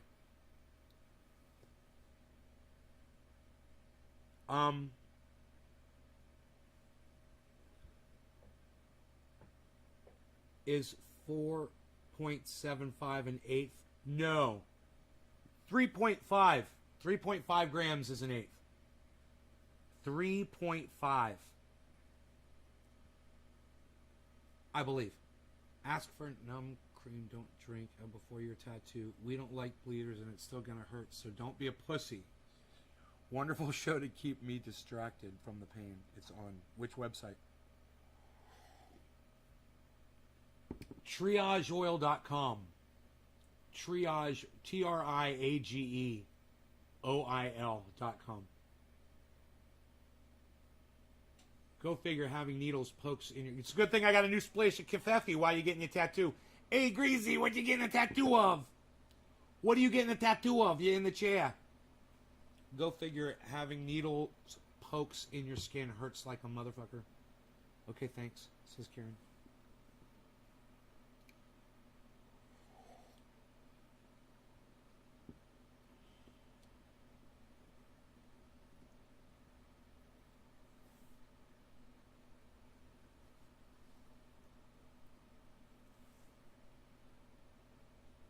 Super Size Me. That was a good movie.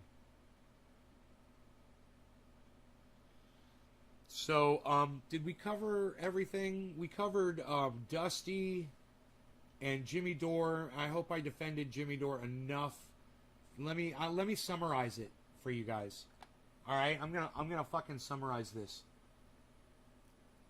So, I think that Dusty has and Sam Cedar have excellent criticism of both me and Jimmy Dore. Okay, excellent criticism. At the same time, I think they've got a blind spot when it comes to Hillary Clinton. And if they didn't, they'd have just as much of a struggle with this issue as Jimmy and I have with it. I think we all need to be nicer to each other. Sam Cedar should have, and Michael Brooks should have never done bits against Jimmy Dore, should have never called him a useful idiot, ever. They never should have told him that he has a responsibility, what he says to his audience, that he can't have a fucking opinion. How dare they? And that we all need to get along and be sweet to each other, because really we need to work together if we want Medicare for all, because who cares if it's Republicans or Democrats or whoever, the third party or whatever, that gets it for everybody.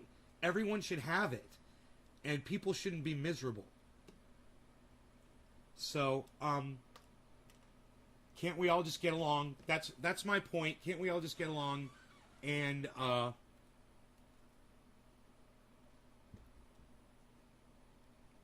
let's stop calling each other names, Dusty and Sam. Jimmy doesn't call you guys names. For the most part, he doesn't.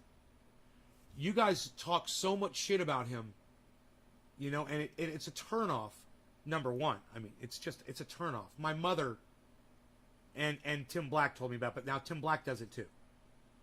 But you stop bashing each other, and you stop with the name calling, and understand that you don't control what goes on.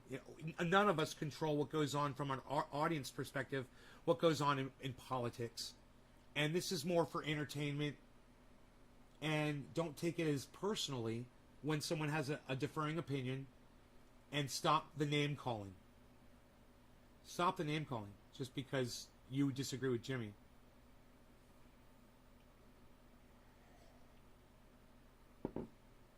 There you go. That summed that up. I had to just kind of put that together in one little. I hope that was fair. Does that sound right? After what? See, you guys don't know the history, and I do, and it's kind of not fair. If you had heard Michael Brooks and Sam Cedar bash Jimmy Dore, and you already heard Dusty name call Jimmy Dore in this segment, so there's no doubt that goes on from Dusty. But I'm telling you that Sam Cedar's done it too, and so did Michael Brooks. They're not angels, and they're not innocent in all of this.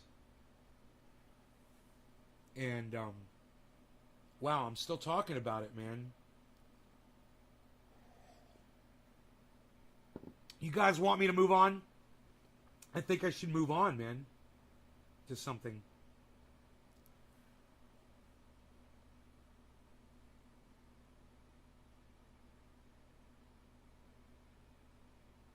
What the fuck does Eddie Van Halen do at the end of that one run right before the...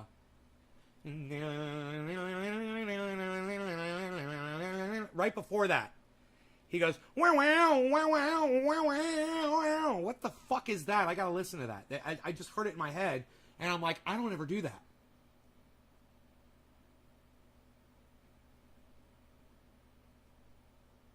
It's like, wow, wow, wow, wow, wow, wow. Wow, wow, wow, wow, wow, wow. Something like that. I got new guitar picks. All I need is new strings, but I got new picks. I got the strings here. I just got to get off my ass and put new strings on. But all my guitars have strings on them. I'm just saying, they all got strings on them. They all got strings on them. All my guitars got strings on them. All my guitars got strings on them. This pack is sealed. Don't worry, it's sealed.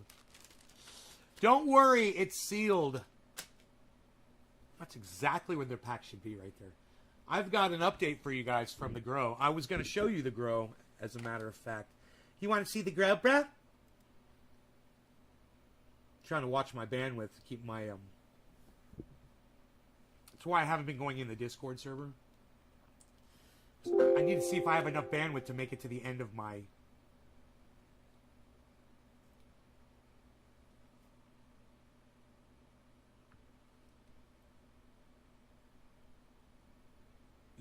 plan.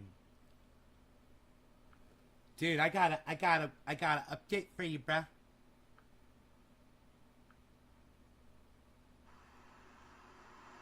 I got an update for you, bro. It's just a visual, but I think you guys are gonna like it. It's just, I don't think I say anything, but just give me a second here. Give me a second.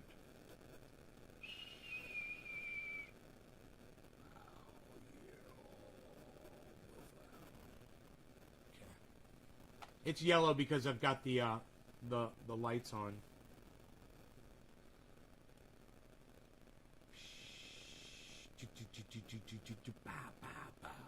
Alright, what if we go like this? Oh, hey, everybody just calm the... Hey, do it. Don't do it. Everybody do this. Doing that. And doing this. Hey, look at this. Look at that.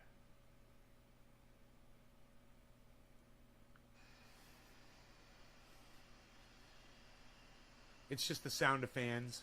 The sound of fans.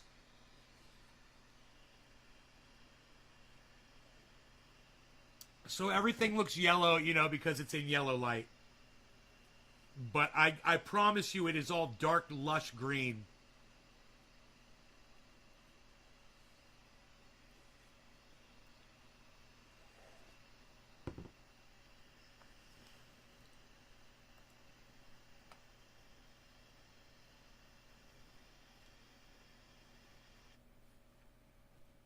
Now, and there's the live shot of my outdoor grow.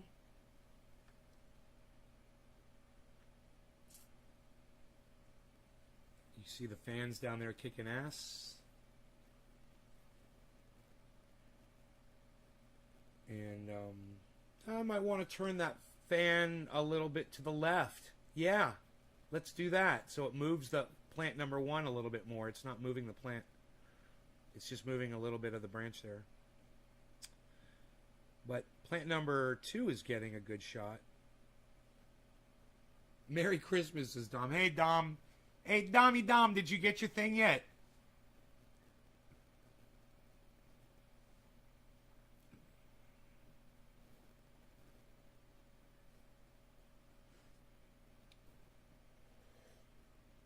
Hey, Skull, can we call it cannabis on my live stream, bro? Because the word weed means useless plant.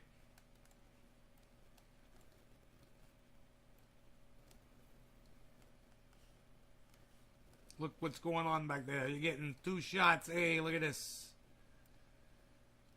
You're getting a live shot and you're getting that shot.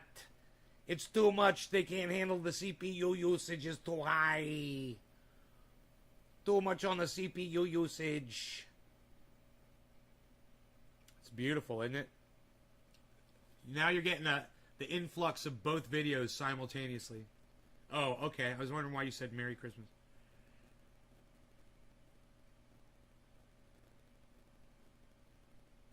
Hey, Nikolai. Bring you some. Right on, buddy. It's fun watching that video go back and forth, isn't it? When does it loop? When's the loop? Hey, when's it going to loop? I want to see the click over when it loops. We get the circle of death when I ask, hey, Vic, did it just loop? Did it just loop right there? Was that it? I don't know.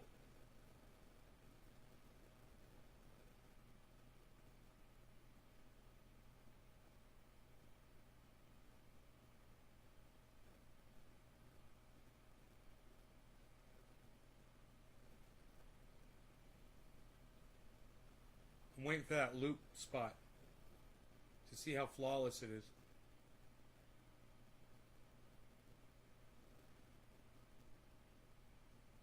Here it comes. Yeah, there it is. That's not bad, man.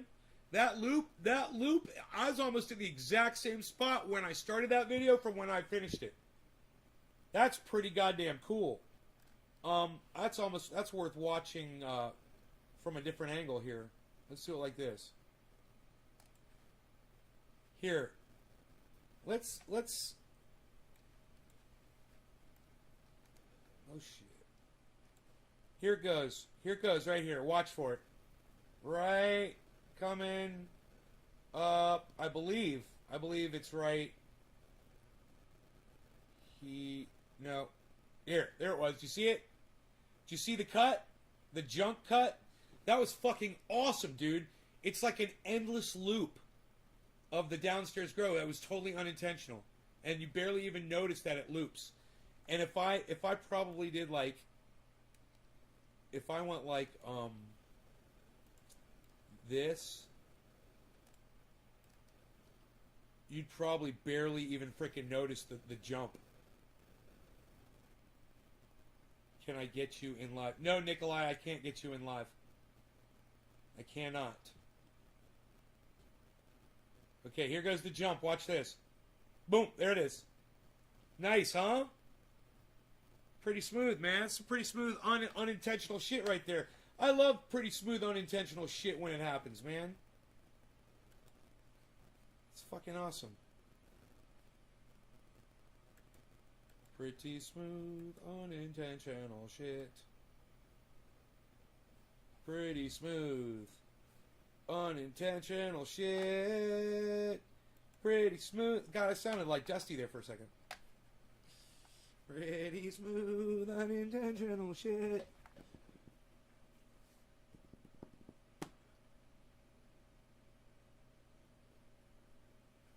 I'm ripping it out right now. Bleeding heart vine? Really? Invasive and indestructible. I'll tell you what, you know, you got to watch those goddamn pole beans. That reminds me, I should go down there and pick some pole beans and bring them up here and show them to you. You guys want to see some? They're going to be ready every day. You know, my whole thing is just to not get stung. Hey, Dickie. Dickie dabs. Dickie dabs with Dickie. Hey, we're going to do some Dickie dabs. I don't know if the camera's going to stay connected. I might just bring up my other... here, let me get rid of that page. I might just bring up my other software here. It might be a little bit more reliable. Because I think it's got less cams running through it. Let me see here.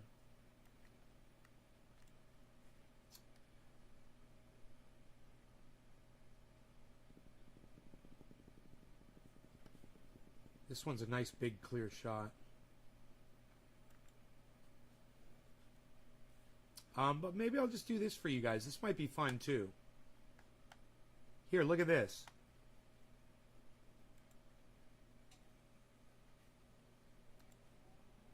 Peflau.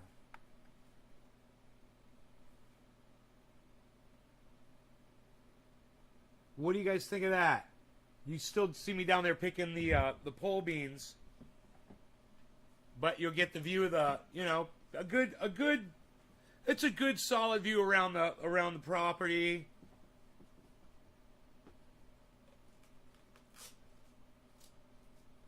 Pretty cool, huh? Pretty cool, huh? Take us with you. Yeah, you'll see me down there getting some pole beans. I'll be right back. I'm just going to tie my hair back to go down there. I'll be right back. Take a sip of my coffee real quick. Pole bean! Rogie, you're my little pole bean, buddy.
Connection failed.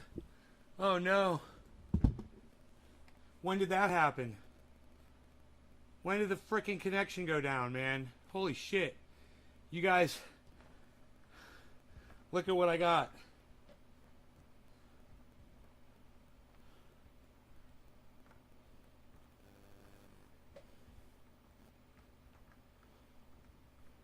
I thought I was going to go down there and get like a few.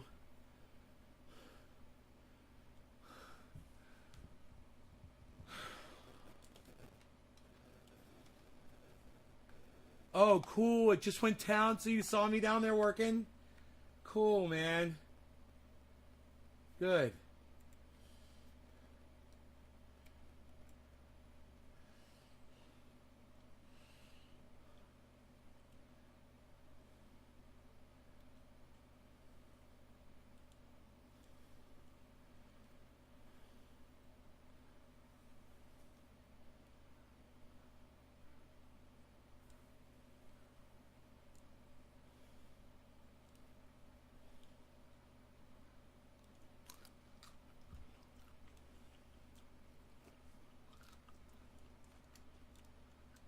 Pull beans.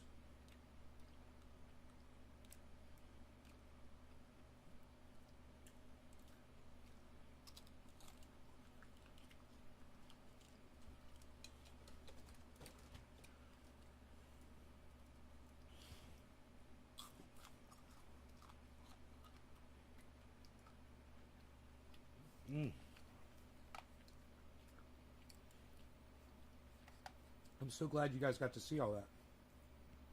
You saw how big the plants look next to me?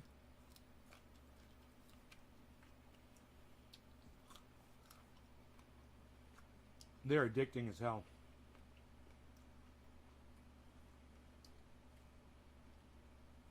I have a feeling they're really good for you.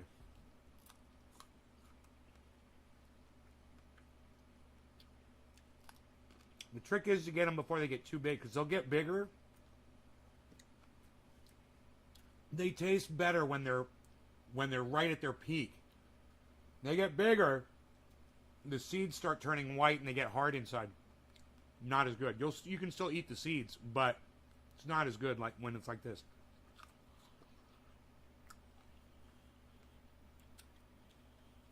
I mean, look at this one. This one had to be picked. Look at how big it was getting. See, the seeds were turning white. See that? You can literally pop the seeds out of these. Watch.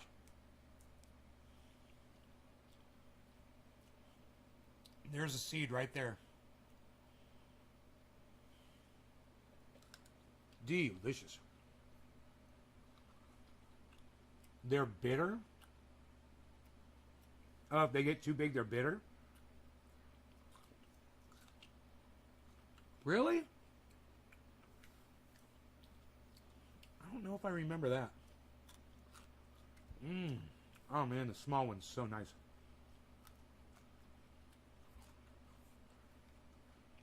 I got kefefe, I got green beans. Hey, you can eat these any time of day. It can be breakfast. It doesn't matter. There's no rules, man, in survival. You know? You eat what you find and you eat it, you know? When it's fresh, right then and there. I don't know, Charlie. This is pole bean. They're called. The seed said pole beans when I bought them. Sugar snaps. Snap peas.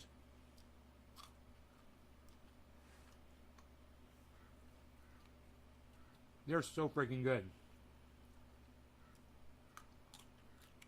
Yeah, Rogie loves these things. Here, watch. Well, yeah, I don't know if he's as excited about them now as he used to be. You want pole bean? Pole bean? Pole bean? Pole bean, Rogie?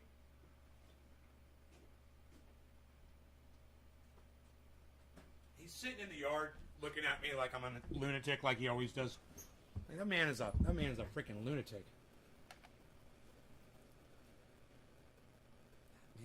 freaking lunatic, man. Yeah, I'm mowing right through 'em, man. This is my food.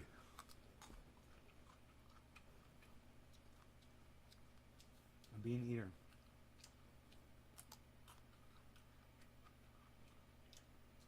Like a weed eater.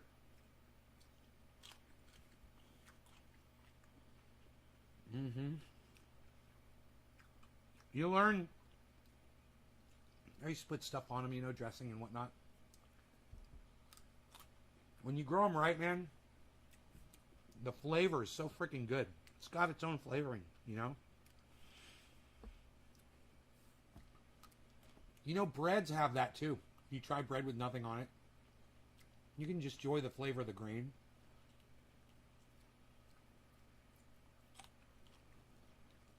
It's crazy.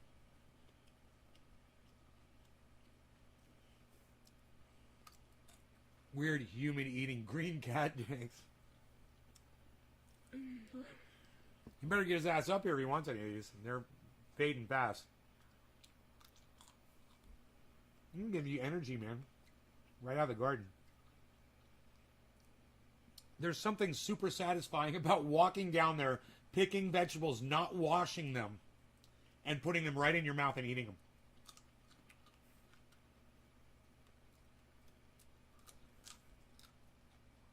I don't have a lot of bugs crawling around in there. But I did see some spider mites on plant number 1. I gotta fucking spray that shit and make sure they're fucking dead. So, I think I'm gonna go with some more organicide.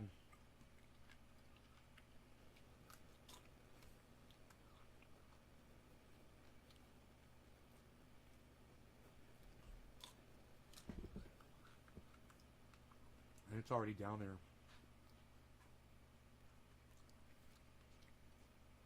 I was trying something different. Yeah, organicide. Dish soap.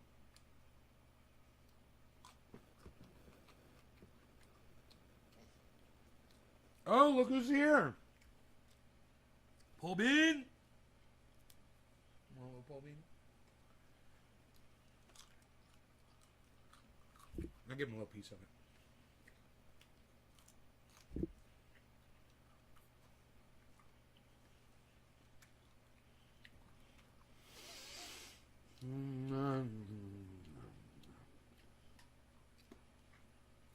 I gotta say, just raw, man.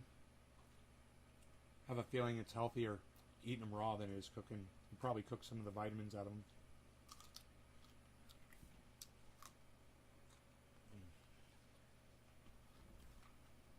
Rogi's loving it. Beasel's eating. Oh yeah. Big old piece. Juicy and crunchy. Daddy eats this too. You like that. Rogi likes it.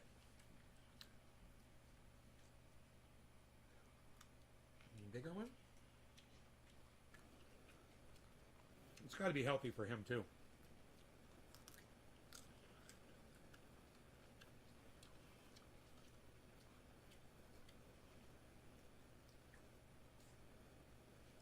I told him, I showed him the pole. I went over to the balcony and I showed him. I was like, nom, nom, nom. I showed him I was eating pole beans.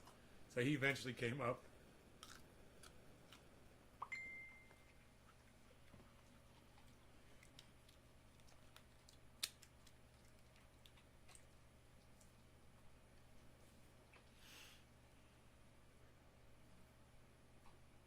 Yeah, I don't see that. Somebody trying to message me on another one of my Facebook accounts. I'm like, I don't check those other accounts.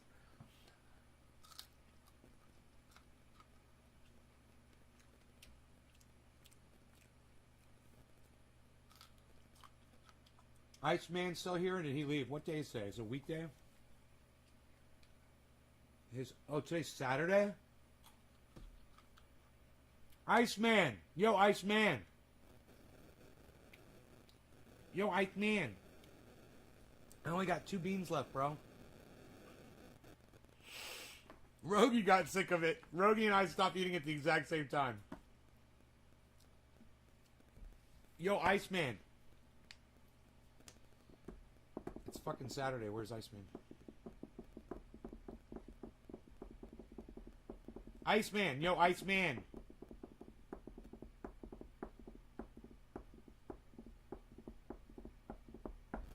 Raw green beans for dogs as long as they're plain. Ah, isn't that great? Rogie loved it. Rogie eats everything. That's why he eats rocks, so I figure green beans are fine. You know? He's eaten ribbon before, string, fuck you name it, dude. This dog, he will eat fucking anything. He'll just swallow it down. Dude, when he was a puppy, he was so bad. Iron Lungs McGee warned me. He's like, they eat everything, bro. They will eat rocks. I couldn't imagine it until I watched Rogan do it one day. I saw him pick up a rock. I was like, oh, he's playing with a rock. And he just goes, gulp. And I'm like, no, don't do that. What are you doing? That is not food. That is a rock. Why are you fucking eating it? They call them Chinese long beans. Rogie's so cute. I love you, Rogie. You like your po beans. Rogie like your po beans. You guys see him? I don't know if you can see him over there, man. He's just fucking chilling on his pad that I made for him. He loves his pad. You love your little bed that Daddy made for you. You love your little bed.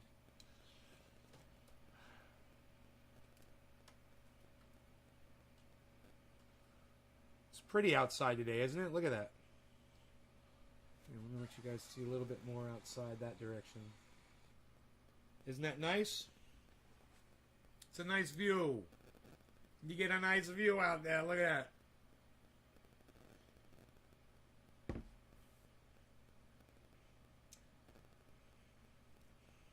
It all depends on what's in the very center of the screen. That's what I've learned. So it's right now what's in the very center of this screen is dark. So it brightens it up. So if I put this on the window like that, like right there, and I put that like more towards the center, like right there,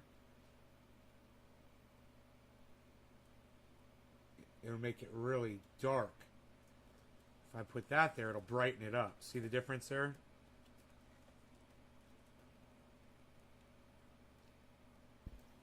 Interesting. Very, very interesting. This way, that way, the other way. Trying to get it so you could see. There you go. That's nice. That's nice so you could see outside. I got a nice little deck area out there with the table and chairs. It gets used. We hang out there, you know, when my friends come over and shit. It's nice, man. You get a nice view of the whole corner of the property from there. A view of the mountains. View of the pond. You know? It's a fucking beautiful day here too. 68 degrees. It's 82 outside right now in the shade. 82 degrees.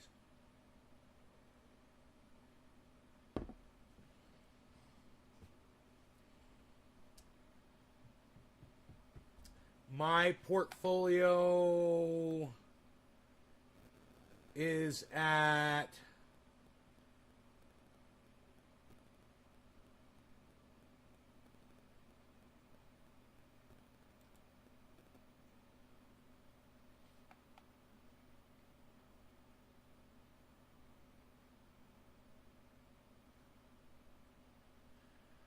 it was at 13.6%.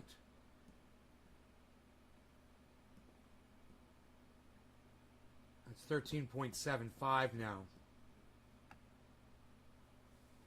since the last refresh. So I just went up like $500, which is nice. Bitcoin is at 49,942. But what's crazy, guys, is Ethereum today. Ethereum is $3,888 right now, everybody. I think we topped at a fucking $4,000 Ethereum. I believe. I don't know. But we're close as fuck to $4,000 Ethereum. Think about that. My buy-in on Ethereum is $1,700, and it's at almost $4,000 now. So Ethereum has just been shockingly good today. Whoa, Matic has exploded, guys. Polygon Matic, $1.64. Finally. It's finally over that $1.61 where I was telling you guys to buy it at. So if you bought Polygon Matic at $1.61 or less, you're fucking loving it today. You're welcome. That was me that told you to do that. You can go back and see it on my show. Let's hope it keeps going up. It's looking good. I don't know why Polygon Matic is doing so good today. But it's great to see. It's great to see. Make a grand terrace. Hell yeah. Yeah, my balcony goes over to where my front door is. It's really nice. But I would love to put an upper balcony with stairs going up to it and then having it to go wrap around the entire fucking home and then stairs going up to the roof as well with a deck up there. That would be fucking amazing. And you know, Mark could build that for me. That'd be bad as fuck.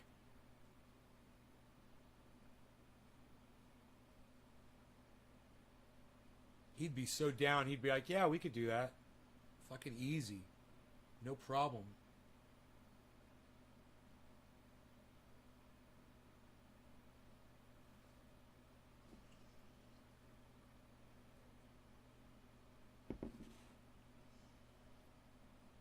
I'm going to my friend's wedding. It will be awesome out in the country, so you have to worry about someone calling the cops. Yeah, nice. You just have to worry about catching COVID, Margie. You know? Fucking weddings, man. Everyone thinks they have to actually be there to witness a wedding. You're indoctrinated. Everybody's indoctrinated. This is all indoctrination. Put in another exterior door. Neighbor was the architect of the Taj Mahal. The home had a dome-shaped roof like I've never seen. Huh. Then you could put in another exterior door. That would be badass. Why is there a wedding? Because people... Yeah, right? Even that. Why are people even getting... I know. Oh, here, let me take my pills. My pills! My pills! My pills! I'm waiting for me to have my heart attack, man. Any day now. I'm not taking my blood pressure medication. Haven't taken it in months. So I figure any day I'll be talking to Elizabeth. The big one's here, Elizabeth, the big one. Water.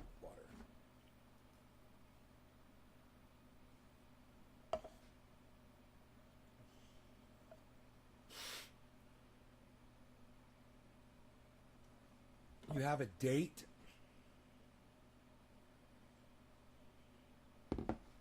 Weddings are for tax purposes.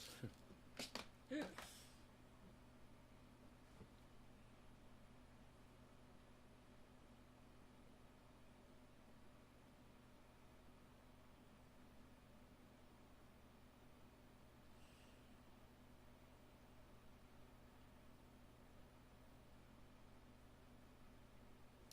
Did anybody count how many pole beans I had? I never counted them. I wonder how many there were. There's only 2 left.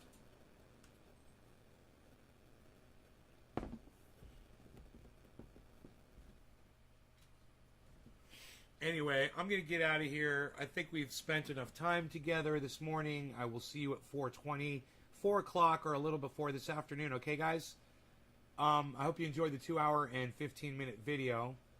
I love you guys. And, you know, if you guys have something you want me to discuss, make sure you come on over to Twitter and tweet it at me. All right? All right, you guys take care. Nays Garden is live right now tweet. Dusty liked the at Nays Garden is live right now tweet? What? From you? Bro? Did Dusty like one of your tweets, bro? Ooh, I got a whole bunch of messages. What the fuck's up with that? I guess people are gonna get triage oil, huh?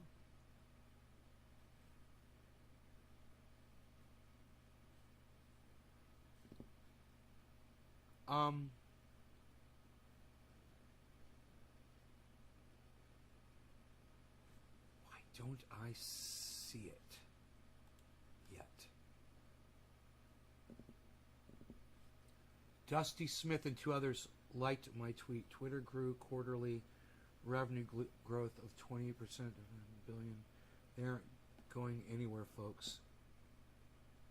Dusty Smith liked my tweet?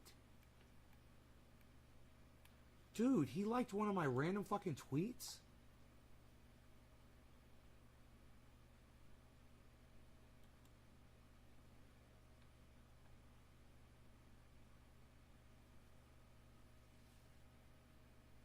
Dude, Dusty Smith liked one of my random tweets.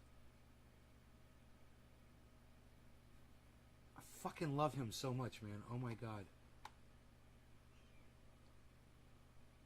Oh, Rox is getting goddamn oil. Rox is getting oil. Independent left. Sent me the videos slider in each edition. What? All my videos are? Oh my god. I fucking love you.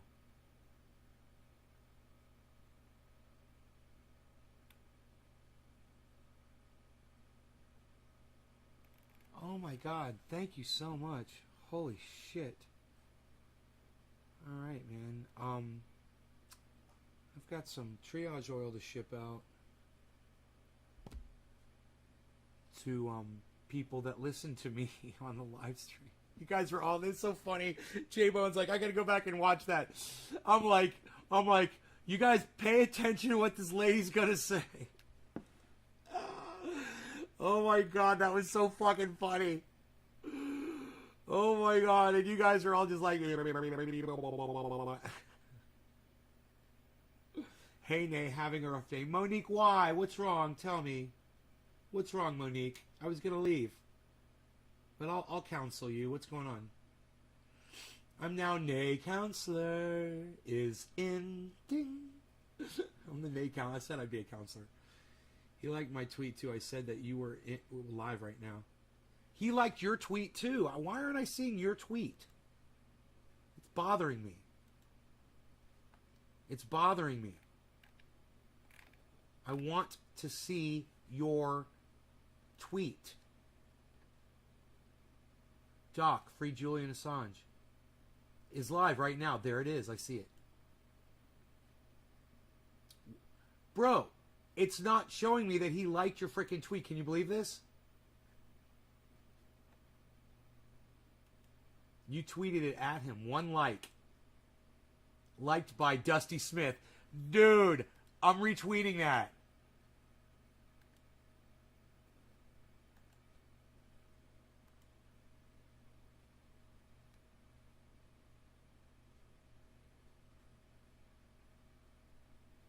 Kitty cat love. Kitty party. Hashtag kitty party. Dude, everybody should tweet hashtag kitty party at Dusty. And let me explain something to you about Dusty Smith. Okay. He's got a little bit of a blind spot. And I'm sure I do too. And I'm sure everybody's got a little bit of a blind spot. Right? And that's fine. But man, he makes up for it in his love for animals. I'm picking up that dude that flew in from Bahamas and a guy yelled at me and scared rescue dog and it ran away for 4 hours. Oh, what a day. Did you find the dog, Moni? You found the dog, though. So it's not so bad. You found the dog.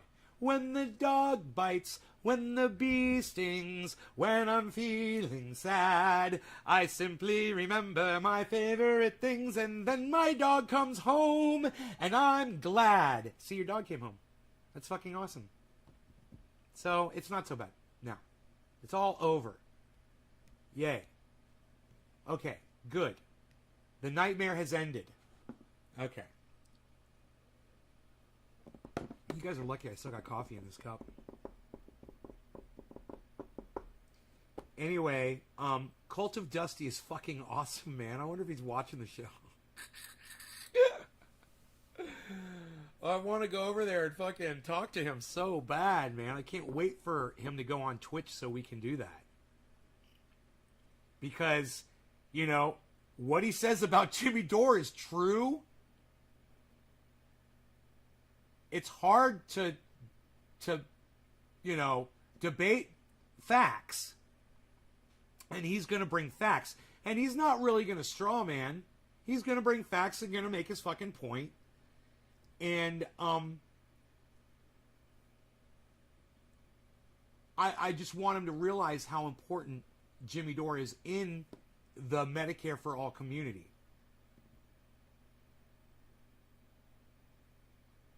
You know?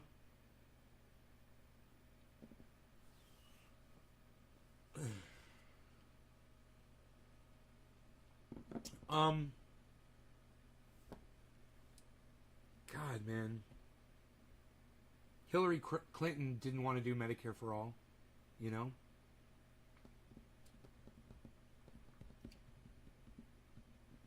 I wonder how Dusty felt about Bernie Sanders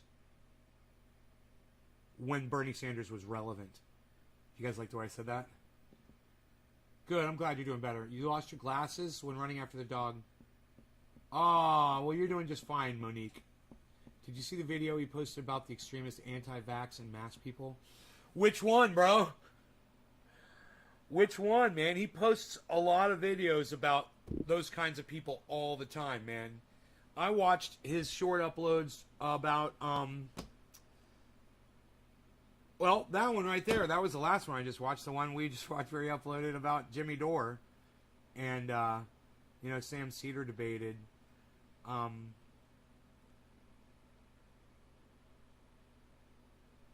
You know, Sam Cedar makes good points, but he'd win me over a lot more if he wouldn't attack Jimmy Dore at a high school level, you know, which is what he does.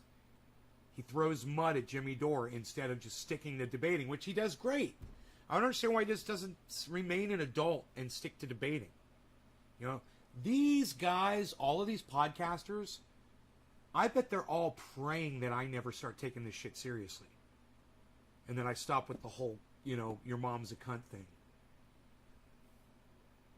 I bet they're praying that I don't do that. They don't want me entering that arena.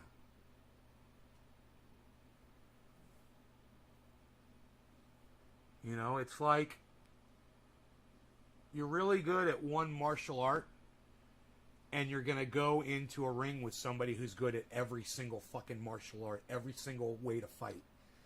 All the way from street fighting all the way up to, you know, kickboxing and everything in fucking between. And that's where I'm going to come from because I'm, like I said, I don't have loyalty to any side. You know, it's hard to fight with somebody like that. You've got a weak spot when you're going to defend Joe Biden. You've got a weak spot when you're going to defend Hillary Clinton. You've got a weak spot if you're going to defend Donald Trump. As that's what Dusty is accusing Jimmy Dore of doing. But I'm not going to defend any of those people, ever. I might say when they do something right, which is fucking rare, but that's it. That's the extent of my involvement. I have no allegiance to any of those people. You know, and I used to have allegiance to Bernie Sanders, and I no longer do. You know?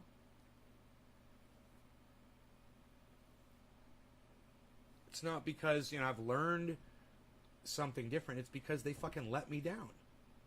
You know, they promised this, they promised that. They proved time and time again that they aren't going to do it. Why would you fucking let up, man? Why did you fucking give up? You gave up for everybody, Bernie. You know, you gave up for everybody. Now you've got people celebrating not being evicted from their homes for a couple extra months. That's a win. Hey, what's so? Feel good today. Svik DK, what's up, Svik? How are you, buddy? Welcome to the show. You're in Denmark, huh?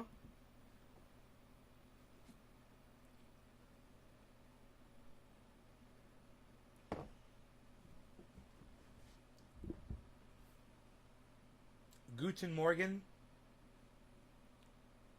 Or is it evening over there? Why do I have my shoes on? Unbelievable. I can't smoke if my shoes are on. What am I going to do? I'm not going to smoke. What is this, ashes right here? Nobody's even smoking ashes anymore, pal. What are you doing? Love from Denmark. Nikolai's in Denmark, too. Are you guys claw? You guys claw? It was with your bongs? You got a bong head? Are you claw? I hope you're not mixing any tobacco with your cannabis. Oh, but you call it weed, don't you? We call it cannabis here. Just laying that out for you right now. All right, here, let me get orange bud. Ebby, orange bud. Ebby, orange bud. Hey, you guys want the orange bud alarm? Orange bud alert. Orange bud alert. Orange bud alert.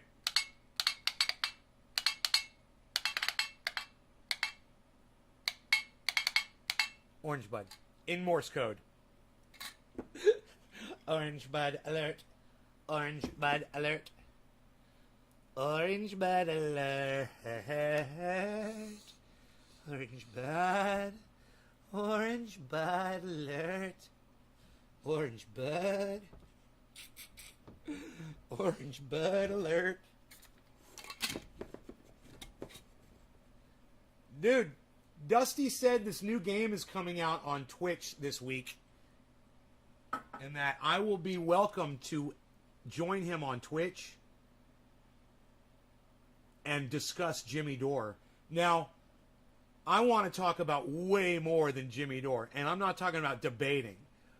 I agree with Dusty on almost everything he always talks about, and I just love the man, and I just want to talk to him, you know, have a conversation with him.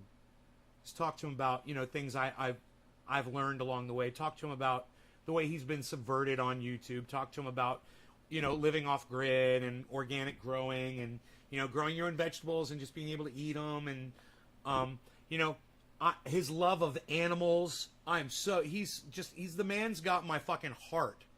And you know, when I didn't watch him anymore, I didn't realize everything about him. I didn't know he was running a pet rescue.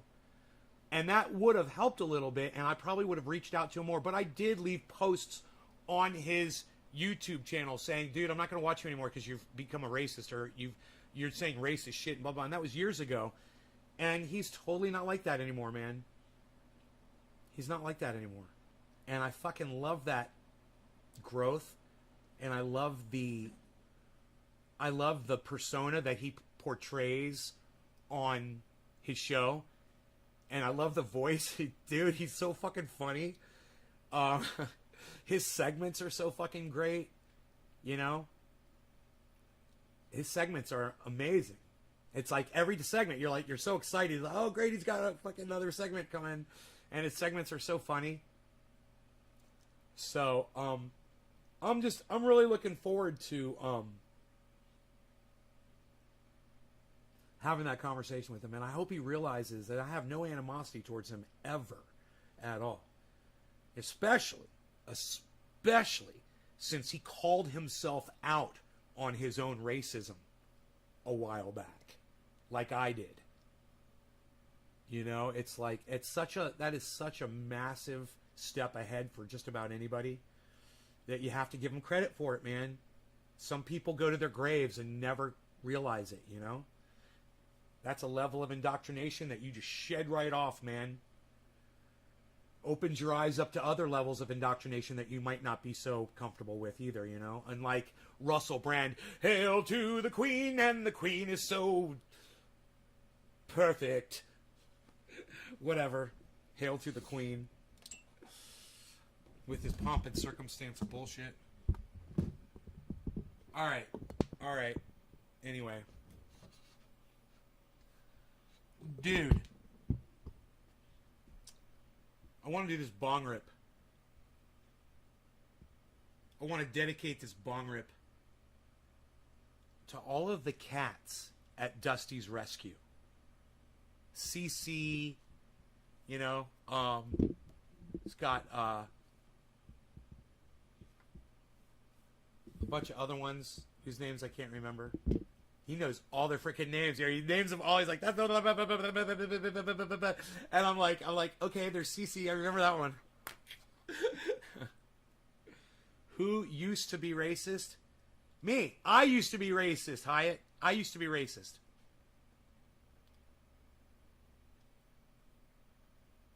But we're talking about Dusty, Cult of Dusty on YouTube. He used to make racist comments and he stopped doing it. And he called himself out on it. I was like, oh, fucking, I don't watch. Someone's like, do you watch Dusty, Cult of Dusty on my show? You know, like a year ago or so. I was like, fuck, no, I don't watch Dusty. He's racist, man. I used to love that guy. They're like, he's not racist anymore. I'm like, what? Dude, if we could go back and find that show, that'd be fucking hilarious. Because that, dude, that shit wakes me up. You know, if Tim Black did that shit, I'd do the same thing. I'd probably send him fucking money. You know? Prince William's backing. Really, Billy? I wouldn't even understand that. When he's talking about the museum, and shit. I'm trying to do this bong rip. What did I used to say? What did Dusty used to say? Well, one of the things that Dusty used to do on his show, he would mock black people, and this was probably more subconsciously, but when he would talk like someone who was black, he would mock the way they speak. That was the thing that really pissed me off. That was the thing that made me stop watching him. I'm like, you can't do caricatures of black people on your show, bro. You know? Your white ass can't get away with that shit. Not with me. You know, it's just it's the equivalent of wearing blackface. Or telling racist jokes, or using words that might not be as hardcore unaccepted as the N-word when talking about black people, but maybe finding words that are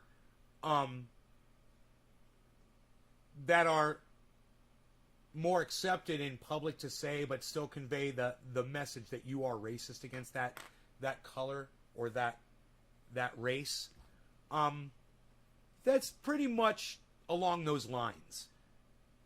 You know, I would say beyond borderline racist. It's racist. You know, if you're supporting or drawing comics of black people and exploiting traits that you feel separate them from other people in those comics, or any other way or whatever, you know, that's basically what you're doing when you're trying to talk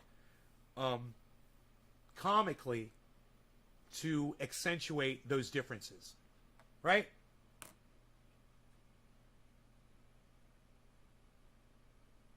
And doing it in a mocking way as well. When you're not just imitating somebody, or you're not just doing it as straight fucking humor in a joke without a racist intent. For instance, excuse me, waiter, have you tasted the soup? Yeah, it's an old Jewish man, you know, but you're doing that in a joking, loving way, and you're not poking fun at Jews by doing that impression. You know, you're doing comedy. You know, he would do it along the lines of just trying to act like someone who was black that was doing something illegal, like someone breaking the law, you know, and he would talk in their voice, and it was bad, man. You go back and watch his old shit, and you'll see exactly what I'm talking about. He's still in the royal family, unlike his brother. He's second in line, throne will die soon. So if Russell got the royal family on his side, the future king will be about Russell's age. Guess we'll be best buds. I guess that means a lot to him. It means shit to me. That's not the guy who's the fucking running around child molester dude, right? Taking trips to the island and shit. Violate the NAP, freedom of speech. Joe Smith. You don't violate the NAP.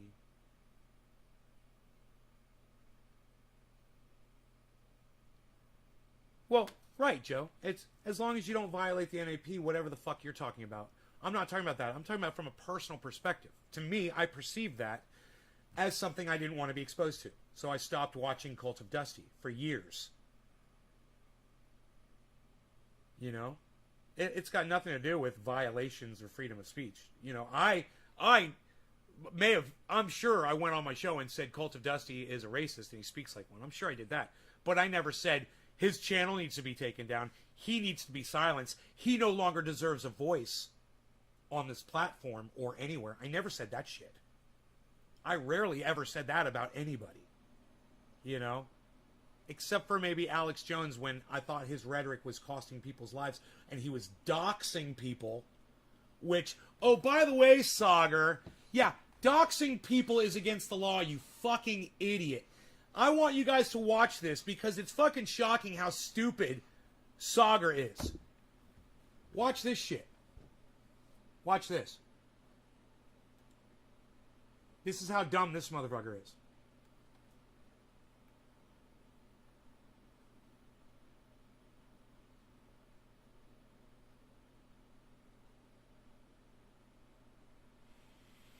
You know, Cult of Dusty talks about Joe Rogan, too, and we could talk about that as well. I'm just saying, it's good. It's a good...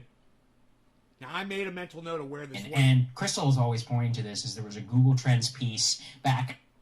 Where this was in the video, it was earlier. Is doing this level of thinking. Well, what's funny is that, here's the quote from their actual website. Getter is a not biased social media network for people all over the world. Getter tried the best to provide best software quality to users. This is good, though. To express their opinion freely. So the terrible grammar and all of that aside, there, what are they trying to get at? I mean, I do think they're kind of walking themselves into a problem, and you're going to see that, like the jihadist thing. That's how it always starts. It always starts with the jihadists and the white nationalists, right? Because they always flood. This time, so it's like Gab. I think the same thing happened over there, and I think Gab also. What was a synagogue shooting or whatever that was transported? They had to go and take a bunch of stuff down, and I always see this kind of with these like very, very pro. That's like, look, eventually one of these things is going to happen. Thank you, Kevin. Now the real question is, what do you do about it? Because especially whenever it's in violation of federal law, like that is where you especially have to say, okay, like this is going to be a real problem for us. I don't think they have any problems necessarily taking that down, but you know, there's a reason that most people say you shouldn't advocate for violence, right, on a platform. And actually, I mean, that is technically, it's dubious as I understand it, but it could be legal. Or you could, you know, if you're insinuating it, or like you post somebody's, there's nothing illegal, I think, about posting somebody's address. It's like, just so you know, like that's happening. But obviously,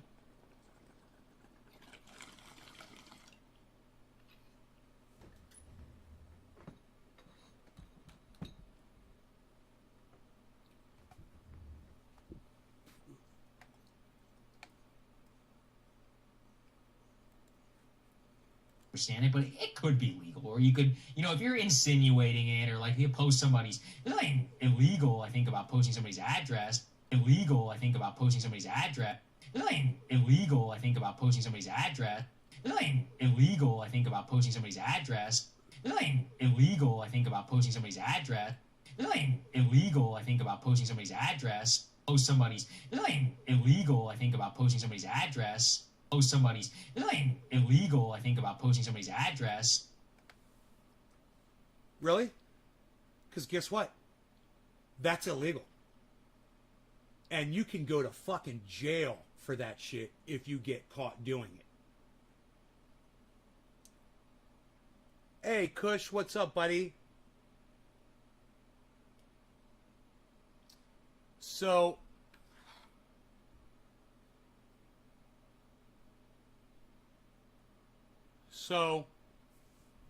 he's giving legal advice to his audience and doesn't even know what the fucking law is.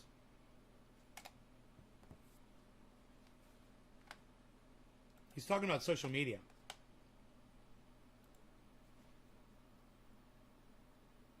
And he says there's nothing illegal about posting somebody's address. This motherfucker thinks he's a goddamn legal expert. He does not understand the law. He doesn't even use Google to look up his own bullshit and then come back and tell his audience, give them the retraction that they fucking deserve. He sits there with his stupid fucking paisley ties and lies straight to his fucking audience. I'm just saying, man, you know, it's fucking important. That's important. That's a fucking, that's a point that, you know, people should know. Yeah, if you post someone's address on the internet, you're breaking the fucking law, and if you get caught doing it, you could go to fucking jail. Don't tell your fucking audience there's nothing illegal about doing that. Do you guys want to hear this fucking dumbass say it again? Or you guys heard it, right? You guys heard it and you don't give a fuck? What is it? Which one is it? Let me know. If you don't care, because I'll just turn it off. You know, we don't have to listen to it. It's fine. I don't mind. I've been live for a while, but we could talk about Joe Rogan, what he said about what Cult of Dusty said about Joe Rogan. We could talk about that if you'd rather. Playing at 2 times speed because she's trying to catch up. Most crimes for doxing that are charged under this statute are misdemeanors in the first degree.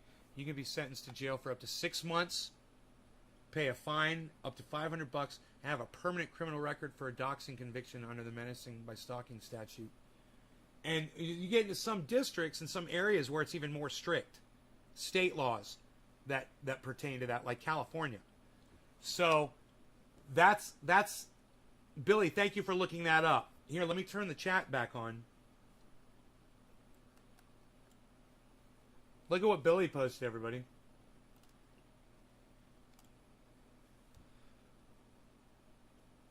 There you go.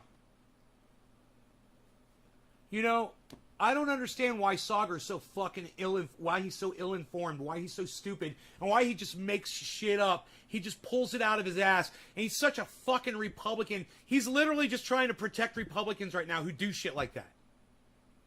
You know, and look at the way he's sitting there with his fucking hands like this. Like, it's so fucking perfect. Look at this. This is hilarious. Is that hilarious? Is that hilarious, the way he looks right there? He looks like a Tyrannosaurus Rex. These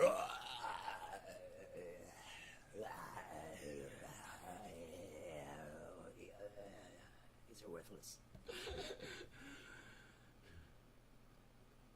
Yeah, Billy, why did you say that?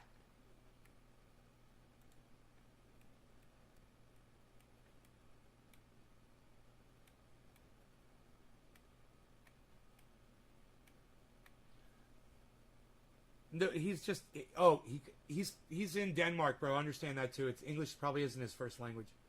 Give him credit for even hanging with us. You weren't playing Ryan Falk right. About 5 minutes ago, you weren't playing.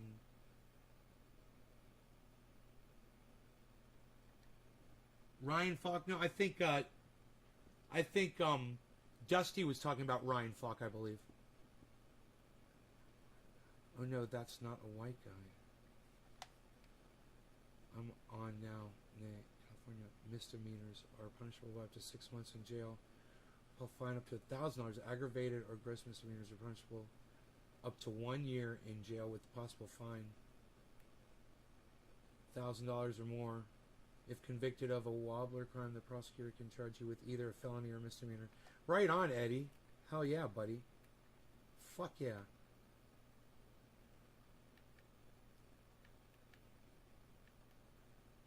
Ryan has a deeper voice anyhow.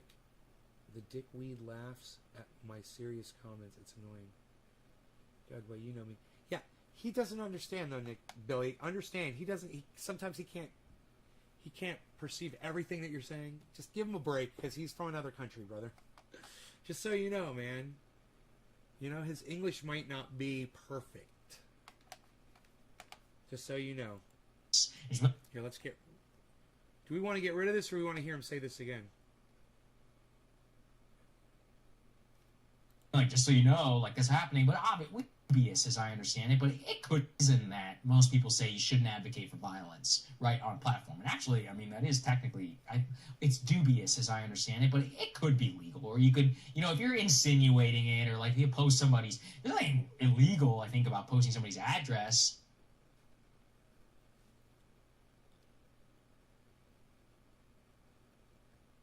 He said it. I mean, like a fucking idiot. There's nothing illegal about posting somebody's address.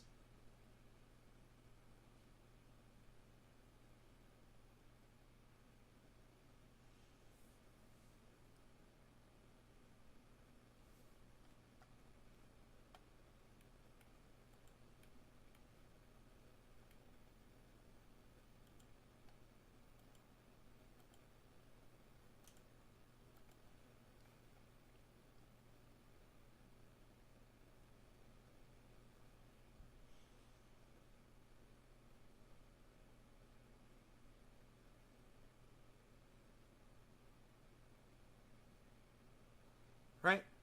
Thank you. Thank you. Exactly, guys. He doesn't know, but he sits there and acts like he understands the law. Oh, there's nothing wrong with doing something that illegal. He looks at the fucking camera. So I want to look at that again. It's like, just so you know, BS as I understand it, but it could be legal. Or you could, if you're insinuating it, or like you post somebody's, there's nothing illegal, I think, about posting somebody's address. Or like you post somebody's, there's nothing illegal, I think, about posting somebody's address. Illegal, I think, about posting somebody's address. He says, I think. Well, you thought wrong, Sagar. Just saying, buddy. He left himself that little out, didn't he? I think. There's nothing illegal, I think, about posting somebody's address. Judges say... You're wrong.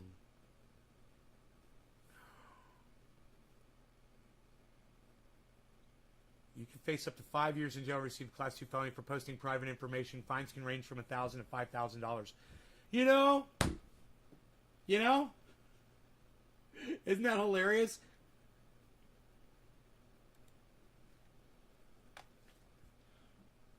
God, he's such a... This is a news guy? He's got his head so far up his ass, he doesn't know what's going on around him. And this is somebody that's supposed to bring people the news. Oh, man, he's just fucking... Dude, it just gets worse and worse with that guy.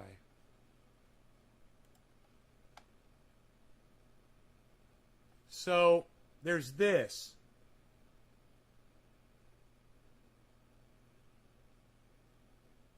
There's this. We kind of got to talk about this. Plague rats all over the goddamn place. So first off, September 2nd, here's Joe Rogan going on his show and explaining he's probably not going to get the coronavirus. And let me just say, dude, Dusty was fucking in fantastic form last night when he was doing his show. Holy shit, dude. I was like, dude, he's so energetic. I was like, man, that motherfucker's on like 8 cups of coffee. Spoiler alert! Can you guess how this ends? Oh, so like either you're going to be vaccinated and not get it, or you might get it with Delta, and there's or you can be unvaccinated and not get it too. That's not going to be the case for unless you're a hermit and never, it's eventually going to. I've been exposed to it many times and I haven't gotten it. Oh, okay. Listen to how arrogant he sounded when he said that. Can we go back and hear the arrogance of Joe Rogan when he said that? Like, this anecdotal evidence that he's been exposed to it how many times? From who? But many times, and I haven't. Many times? By who? Who exposed you? Who are all the people that exposed Joe Rogan to COVID? I'm kind of wondering. How many instances can he name where he was literally exposed to COVID? Eventually I've been exposed to it many times. Just because he knows someone who caught it and he was with them a few days before doesn't mean he was exposed to it. And that's what he's going by. Well, you must have had it when you were with me. Not necessarily, Joe. Were you guys making out? Were you guys breathing in each other's faces? Were you guys swapping sweat? Were you using the same exercise equipment and not wiping it off? Maybe you were, maybe you weren't. Were you wearing masks? I doubt it. And I haven't gotten it. Oh, okay. 1 week later. So what do you guys think happened? Anybody know? He got COVID. You don't have to be vaccinated. You might not get it. And here he is last January explaining why he's not going to get vaccinated. It's because it's not tested, y'all. If I felt like I needed it, But I just feel like if you maintain your health, and I think for some people it's important. I think for some people it's good. Are they gonna make people take it in order to go overseas? I'm worried about that. Hey, ask Oscar De La Hoya, who was literally in training for a professional boxing match, caught COVID, and is now in a hospital bed with barely any voice to even make a 20-second recording. I think he lasted 22 seconds. Oscar De La Hoya lasted 22 seconds making a fucking TikTok video. Joe, Mr. fucking scientist, I'm gonna have to agree with Dusty here. I don't like that. I don't like needles. That's I don't like. But I don't also want. You don't like needles? Well, what about whenever you're getting surgery and they need to put you under? You don't like needles? Well, what about whenever you get your children vaccinated when they're born? What about when you need to get some kind of a shot at the doctors for any fucking reason? You don't like needles? What are you, a fucking pussy? What do you mean you don't like needles? You motherfuckers that don't like needles, you need to get the fuck over it. Let me show you a fucking needle. I'll show you a fucking needle. And all of you have been stung by a fucking, by one of these. I guarantee it. Focus. Focus. Focus. If you want focus, I'm gonna focus. I'm not gonna get you to fucking.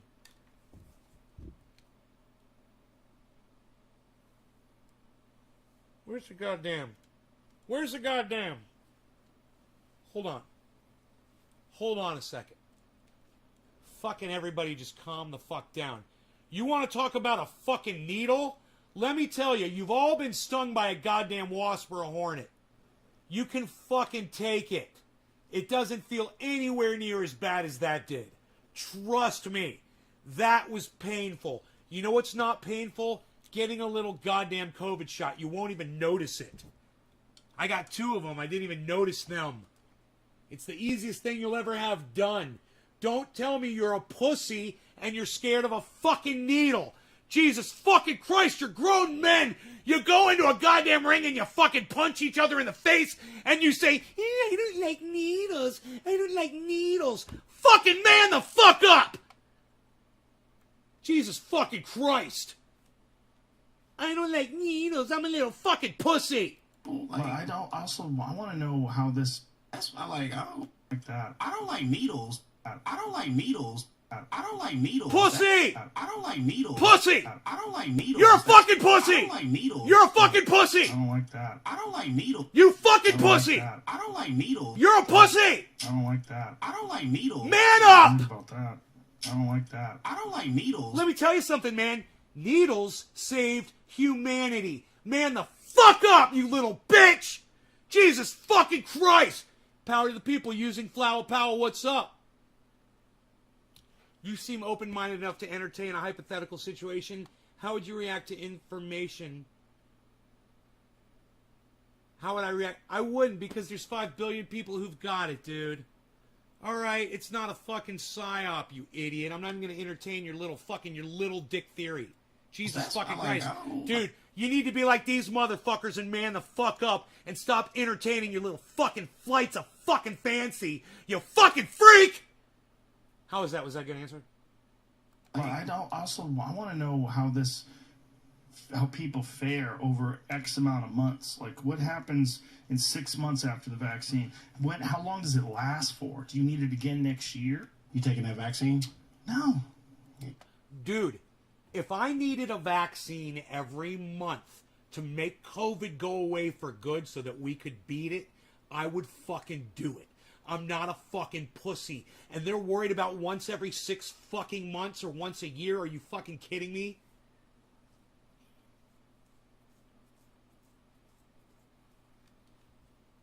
And now you're blocked too, motherfucker. I don't have to fucking tell you why I blocked you, you little fucking bitch. How about you go suck my dick? Alright? Welcome to my show. Alright? I knew it was you, you fucking dumb cunt. I was waiting for you to cunt off again so I could block you. You could have sat here and participated and have fun. Don't question why I fucking blocked your ass, bitch. You know why your fucking ass got blocked. Fuck you. I don't have to tell you why. Suck my dick. That's all I got to say to you. No, I mean, I would if I felt like I needed. That's right, folks. It hasn't been tested enough. He doesn't want experimental medication in his body, except for he's taking every experimental medication now that he claims he got COVID. Great point.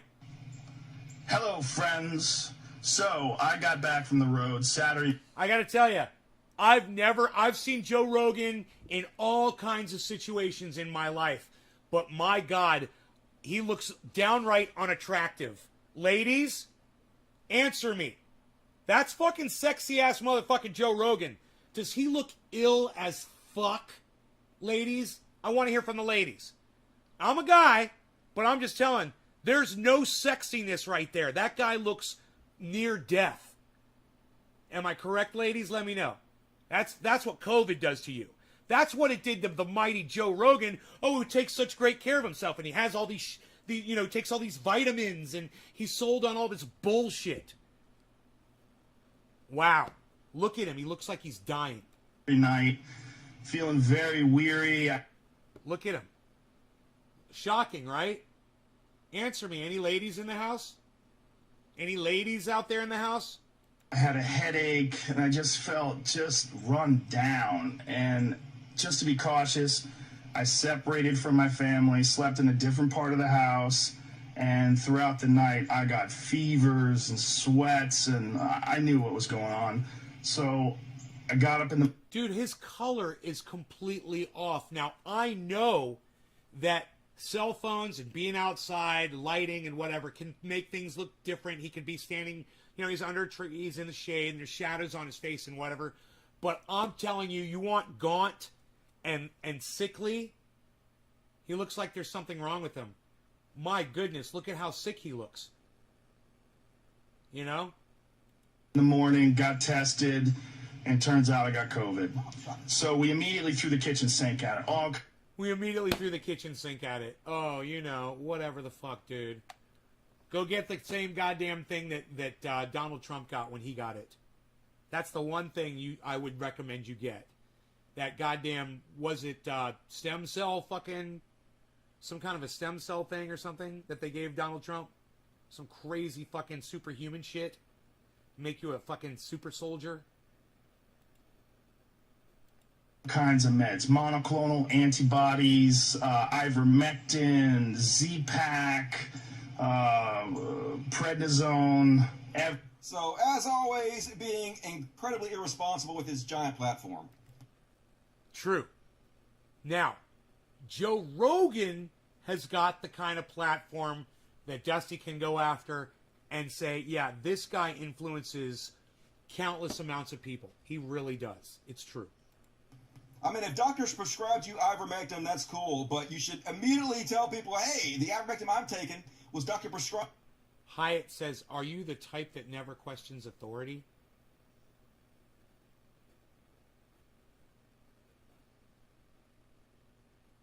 You know, I question authority all the time, dude. You watch my fucking show, dumbass? Are you a fucking idiot, Hyatt? It's not the horse dewormer you get at the feed store. You even pay attention to what I say? Dude. And here's the effect. If I've got 2 ballots that I didn't fill out, and I show off the fact that I didn't vote on my show, and those ballots are always there, aren't I questioning authority by not participating in the authority fucking voting system?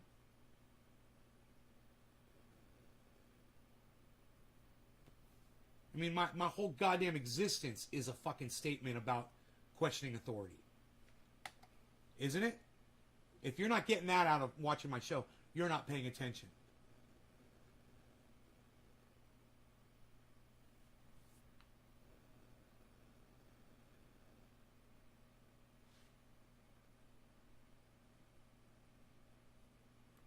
Of him not being responsible, yeah, as soon as...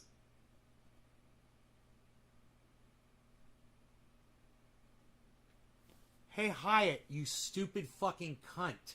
My mother caught COVID. Is it not evidence enough for you that fucking Joe Rogan's got COVID and looks like he's about to fucking die? Jesus fucking Christ. You're you know, when someone like you is fucking presented with the evidence and you sit there and try to argue it, what are you trying to debate? Dude, I don't care how new you are, bro. Joe Rogan looks like he's fucking dying. Do you not see that? Do you not know who Joe Rogan is? You're asking me some of the stupidest fucking questions.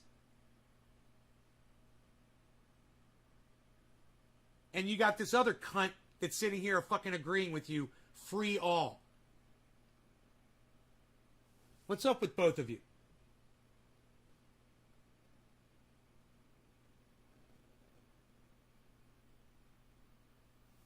Eddie, this cunt is fucking asking you if you didn't die or suffer intensely. And then said, oh my fucking God, crazy. Hey, Eddie, tell him what you went through with COVID, bro. Tell this cunt what you went through with COVID, bro.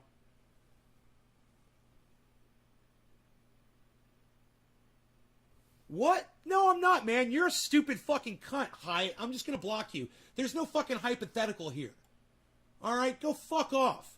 There's no hypothetical question here, man. You're just a fucking idiot. Do I buy into the whole COVID thing? What? Yo, get the fuck out of here, you fucking idiot. You know, people like Dusty have 700 people watching him when he goes live because he buys into the whole COVID thing too, and they understand he makes fucking sense. How many people watch you when you go live, you dumb cunt?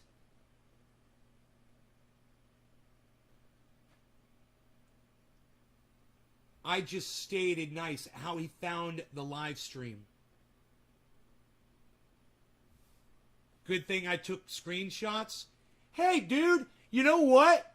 I tell you what, I haven't blocked you yet. It's a good thing you took screenshots, motherfucker. Keep your fucking screenshots. I'm going to block you anyway because I know exactly who the fuck you are, you little fucking troll bitch. Your names all look the same, you stupid cunt. You're going to take screenshots. Good thing I took screenshots. You could have stayed, but you opened your fat fucking cunt and you cunted off to me, didn't you? That's what happens. You guys want to hear what else Dusty has to say about Joe Rogan? Let's get back into it. The trolls are blocked. Says he took ivermectin. Look at the jump. Cheers. In searches on Google for bottom of the ivermectin. hour, no The law Joe regarding Rogan cannabis. effect. Cannabis isn't just Gotta for get all. people killed, yo. Don't give a fuck. It's true. It's true. Joe COVID here. It's true. This thumb ass. It's Joe true. Rogan. I agree. And you thought Joe Rogan was done before, folks. Large study finds COVID-19 is linked to a substantial deficit in intelligence. Huh? Can't wait to see how this cognitively affects Joe Rogan. The problem with Joe Rogan getting COVID is now he's back. And he's pushing the narrative that, the problem with Joe Rogan getting COVID is now he's back. Large study finds COVID-19 is linked to a substantial deficit in intelligence. Huh? Poor folks. Large study finds COVID-19 is linked to a substantial deficit in intelligence.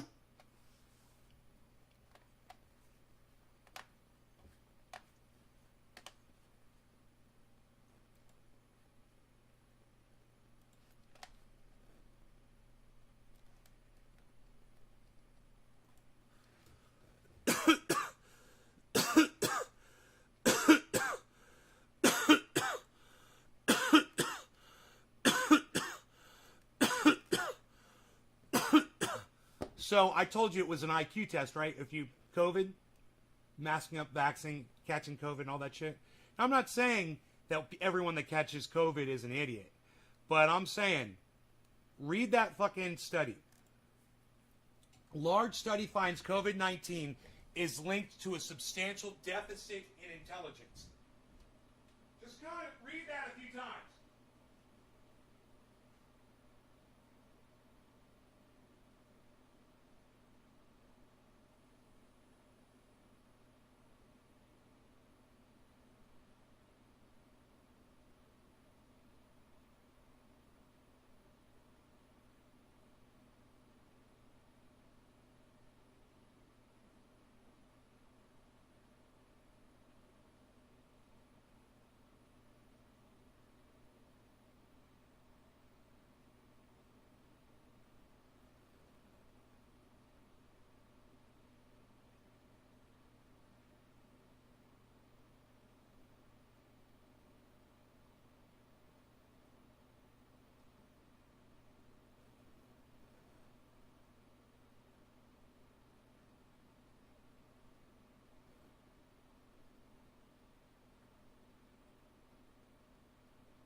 large study finds COVID is linked to a substantial deficit in intelligence.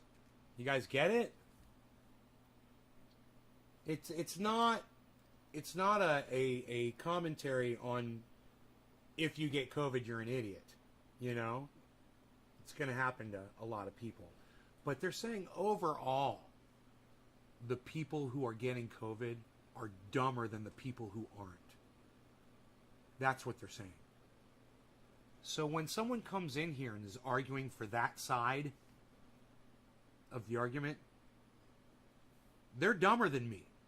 Every time. They're gonna be dumber than me. Like someone like Can a Man Goat shit. I have a feeling you're gonna be the next one I block.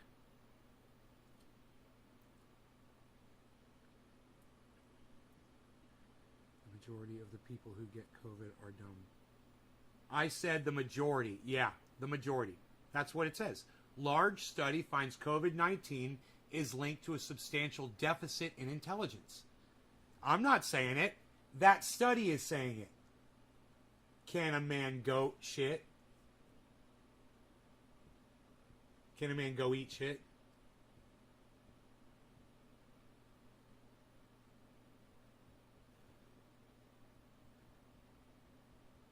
Versus they become dumber.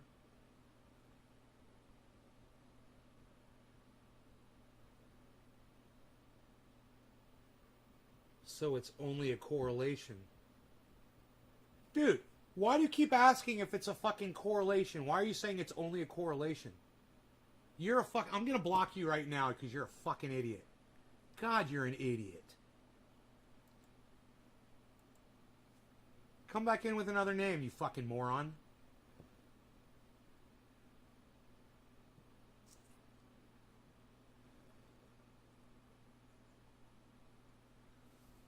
I feel I can say a person is stupid. After the world tells you how to avoid a pile of shit and you step in it, I feel I could say a person is stupid. Yeah, like The Jerk. Like watching The Jerk with Steve Martin. When they tell him that's shit, that's Shinola, and then he walks right through the shit. Yeah, that's all these motherfucking COVID arguers that come in here. You know, all two of them. They're outnumbered. Can't wait to see how this 5 billion people, they're outnumbered. Rogan. The problem with Joe Rogan getting COVID is now he's back. They're way fucking outnumbered. 5-3, they're way fucking outnumbered. That's like almost as bad as the Supreme Court is right now. And he's pushing the narrative that, see, it was no big deal. Just like I said it wasn't. And he's also pushing the ivermectin bullshit. So, yeah. Gonna get people killed. Right? It's great when you have $100 million in the bank and you get the best health care in the fucking world. Right? No problem, Joe. But, like, the rest of the people out there, they don't have it like you got it. You had a block. Being incredibly fucking irresponsible. That was really good, Dusty. That was a really, really, really good upload. It's really hard to disagree with you when you stick to the facts and make sense like you do, man. You know, it's really, really hard to do. So thank you for making it hard for me to disagree with you on shit. It's fantastic.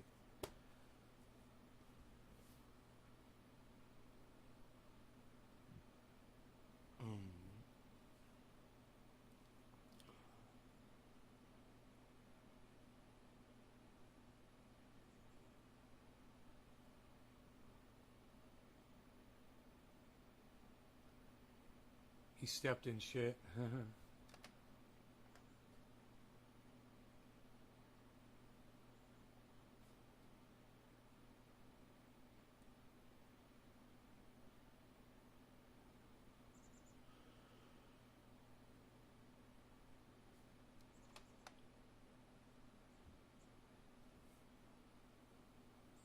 So now the Pentagon is going to start airstriking Afghanistan.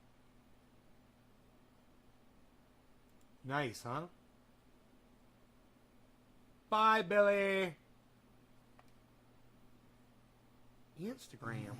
I just want to, now that there is a little bit of time that the U.S. has been out, Is there more clarity on what the CT strikes, like who could be targeted under the CT strikes? Obviously ISIS-K, we've heard about that. I'm assuming Al-Qaeda. What about Haqqani? Are they a legitimate a target that the U.S. will be, could potentially be targeting with counter-terror strikes in Afghanistan going forward? Yeah, I don't want to hypothesize about potential future operations, Courtney. What I will tell you is that we maintain the capability about potential future operations, potential future about potential future operations, a potential future operations, a potential future operations, a potential future operation, a potential future operations, a potential future operations, about potential future operations, about potential future operations, about potential future operation, about potential future operations, about potential future operations. I want to hypothesize about potential future operations. Hypothesize about potential future operations. Hypothesize about potential future operations.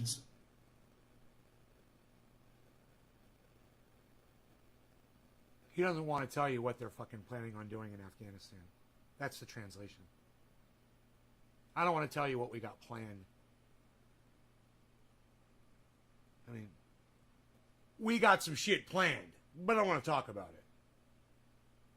Oh, so we're still at war. We're still at war in Afghanistan? Wait, we're confused. I thought we were getting out of war. Now we're going to go do war again? What? Well, I don't want to talk to you about that war that we're going to continue in Afghanistan. I don't want to talk to you about that. Courtney, what I will tell you is that we maintain the capability and the responsibility. We maintain the responsibility. It's not our responsibility. That's why we got out of Afghanistan. Did you guys hear this shit? We maintain. We're the police of the world, everybody. We're still the police of the world under Joe Biden. And this motherfucker said so. And he speaks for fucking Joe Biden. Holy shit. No, you don't. Hey, Griffin, you have to read between the lines. He's fucking telling us to our faces, man. There's no mystery here. There's no quiet part anymore, man. There's no more quiet part. To conduct counterterrorism strikes that we believe are in the best interest of the United States of America and the American... Oh, you know, over there in Afghanistan, it's in our best interest here to go conduct airstrikes over there. People that we defend, and I think I'd just leave it at that. So, because there is at least one Haqqani leader, Siraj Haqqani, who there's a $5 million bounty. What's the term? Against him by the FBI. The FBI have offered $5 million for information about him. So, for information. Theoretically, he's wanted in the United States. Be on the lookout for. Would he be a legitimate counter-terror target for U.S. military there? We will conduct counterterrorism operations that we believe are We will conduct counterterrorism operations. We will conduct counterterrorism operations that we will conduct counterterrorism operations. We will conduct counterterrorism operations. We will conduct counterterrorism operations. We will conduct counterterrorism operations. We will conduct counterterrorism operations. We will conduct counterterrorism operations. So there should be no question for anybody here that we are still at war in Afghanistan. Joe Biden didn't do Dickie McGee sacks, as my friend Kyle Kalinske likes to say. Joe Biden didn't stop shit for war. And we're still going to what, motherfucker? We believe are counterterrorism operations. Yeah. We will conduct counterterrorism operations. We will conduct war. You know, counterterrorism. No. We will conduct war. Counterterrorism operations that No. War.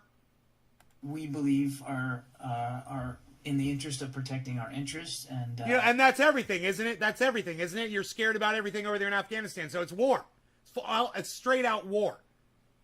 And the American people. And Hillary Clinton wants boots on the ground. She wants troops in Afghanistan. You guys saw that on the earlier portion. Was that this show or the last show? I can't remember. They all run together for me. We've been live for 3 hours. Psst, unreal. Nobody does 3-hour shows anymore and keeps people interested anymore, pal. What are you even doing? Nobody's even doing it. Now what are you going to do? Comedy? Nobody wants comedy anymore, pal. Psh, unreal. What, are you going to smoke some cannabis too? Nobody's even smoking cannabis too anymore, pal. What are you doing? Going to break your glass? Don't break your glass, pal. Don't do it. Nobody's doing it like that. And when there is, you know, the credible threat that needs to be dealt with. And I don't want to speculate about each and every possible circumstance or each and every possible target. I think you can understand why we wouldn't want to do that right now. How many targets they got? Now that there's no How many circumstances? Dude, how many circumstances and targets do you got? We're leaving Afghanistan, dude. What the fuck? We're not leaving dick. We're not going anywhere. We're staying in Afghanistan under Joe Biden, everybody. Everyone should know this. So all those blue waivers on Twitter, they're going, oh, Joe Biden, you got us out of Afghanistan. No, man, we're just going to drop more bombs on Afghanistan, and Hillary Clinton's going to rake in the cash, the murder cash.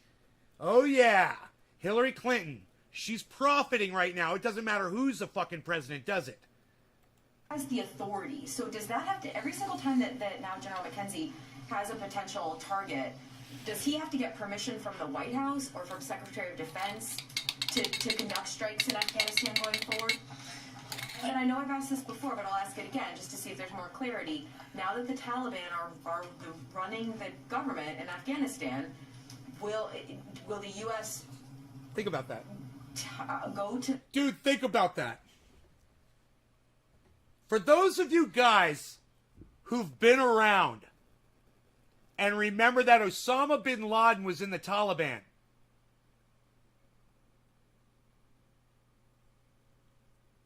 and for her to ask that question like that, that should trigger something inside you that says, dude, wait, what did we do? We surrendered to the Taliban and we gave them Afghanistan. It's just got to make you go, wow, listen to her say that. Will running the government in Afghanistan? I'll ask it again just to see if there's more clarity. Now that the Taliban are running the government in Afghanistan, will the U.S. Go to them in advance of strikes, not for necessarily approval, but as coordination or... Yeah, I think both the secretary and the chairman talked about this just the other day. They didn't, they didn't want to leave anybody with the notion that we were somehow going to be in some long-term, enduring, manufactured cooperation agreement with the Taliban. No, they're going to go to war in Afghanistan. Your last question. You don't have to report into them. Each case, dude, is going to be... When America's doing war around the world, they don't check in with the other governments when they're doing it. They don't give a fuck. They've already got their soldiers in the... Think about it. When you have a base in somebody else's country, you can do whatever the fuck. You don't have to ask permission. You're already there, man. Anywhere we are, we're in 80 countries. We've got American soldiers stationed. Huh. Well, that's basically license to fucking murder. Right? We've got soldiers there. That's what soldiers do. They murder people. So who cares if it's a soldier or a bomb? Right? We're licensed, man. And these countries, they do not want us there, man. They do not want those American bases in their countries. Just like you, wherever the fuck you live right now, when you get in your car, you go down the street, you wouldn't want to see a military base from, say Czechoslovakia. Yeah, and they just got a military base right down the street from where you live, and there's Czechoslovakian soldiers marching around outside, doing training, firing their weapons off, doing whatever the fuck they want to do. You know, what the fuck are you going to do about it? How would that fucking feel? You know, well, we're in 80 countries doing that shit. Be dealt with specifically to that case, and that includes... issues of authorities. Obviously, General McKenzie has authorities. I wouldn't even want a fucking ally in I don't even want a goddamn Great Britain fucking, or, Australia, whoever the fuck, no offense, Canada, I don't give a fuck who the fuck you say. Our greatest friends. I wouldn't want to see a fucking one of their military bases in my fucking neighborhood.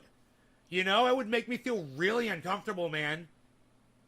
To conduct counterterrorism operations inside his area of responsibility, and we leave it to him and his good judgment to determine how much beyond his own authorities does he want to act or consult.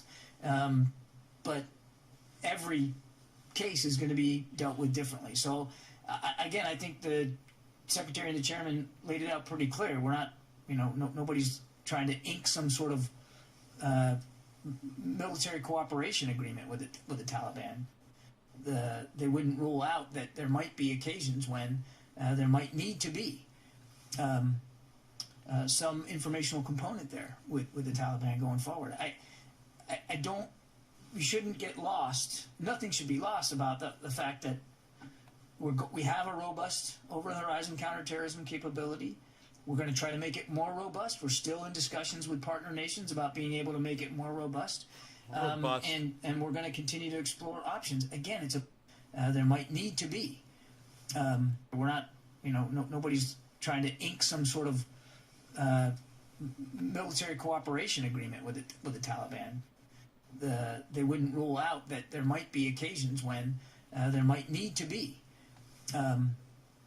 some informational component there with the Taliban going forward. I don't. We shouldn't get lost. Nothing should be lost about the fact that we have a robust over-the-horizon counterterrorism capability. We're going to try to make it more robust. We're still. What he's saying is we have a war capability. We have the ability to make war. Okay, don't let all these big words stop you from understanding what this cunt is fucking saying. We have the ability to go to war. That's what he's saying. Ability. We're going to try to make it more robust. We're still in discussions. We're going to try to make our ability to perform war more capable. That's what he's saying. We can do war. We have the ability to do war. With the Taliban going Listen, forward. I'll translate. I don't. We shouldn't get lost. Nothing should be lost about the fact that we have a robust over-the-horizon counterterrorism capability. Okay, America is a warring country, and we have the ability to commit war and acts of war. We're going to try to make it more robust. We're going to try to make that ability bigger. We're trying to grow our war ability, right? So fuck the poor people of this country. Fuck your Medicare for all. Still in discussions with partner nations about being able to make it more robust. And we're talking to other nations so that they'll increase their military too and join us and make us even more powerful. And we're going to continue to explore options. Again, it's about... And we're going to just explore more options for creating more war around the world because we are an imperialistic warring country. Period. Did I translate that good for you guys? Here, I smoke to that. That translation. If you appreciated the translation I just gave you from what he just said, give me a number 1 in my chat, please, right now. I love you guys. Cheers, all of you guys. Let me see how many ones I can get. One per person, please.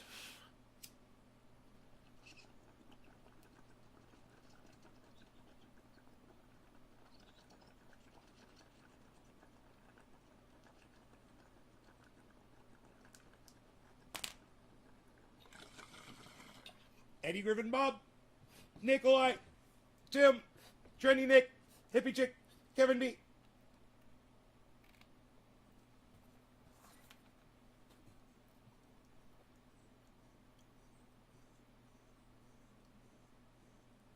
Jonathan Block, thank you.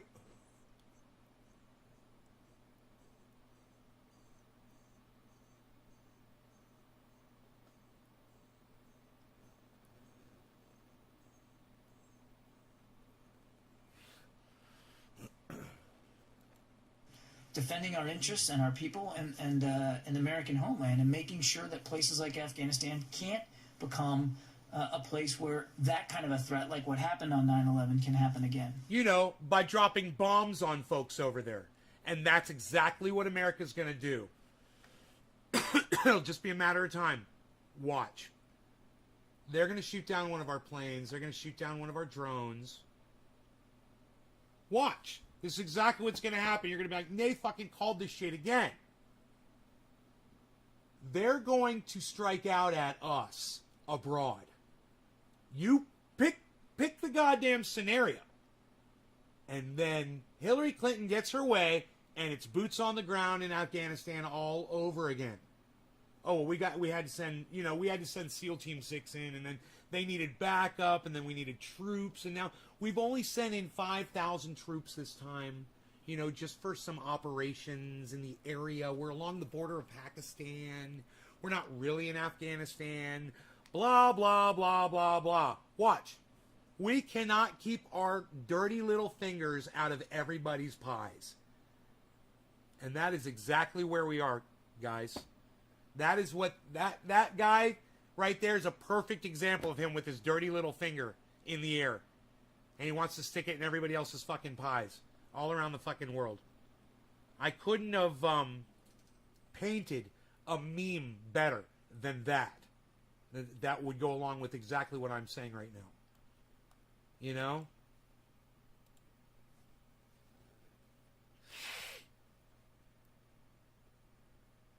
This show is better than CNN and Fox combined. Thanks, Eddie. We're fingering all the fruit, says Eddie. I agree, Eddie. He keeps it so much more real. Thank you, hippie chick. And you guys check out Cult of Dusty, too, for great commentary on all kinds of shit. He keeps it real. As real as he can, man. And I give him credit for it. I just, I like to talk to him about getting along with people with differing opinions a little bit better, just so we can have more conversations and less name calling.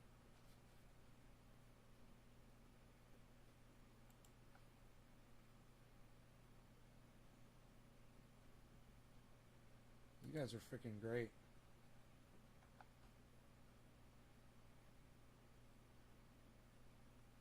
Can't slut shame a slut. That was a great title.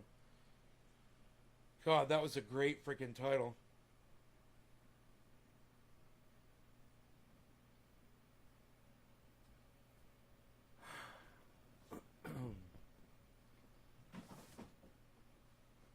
What a great title. You can't slut shame a slut. Dude.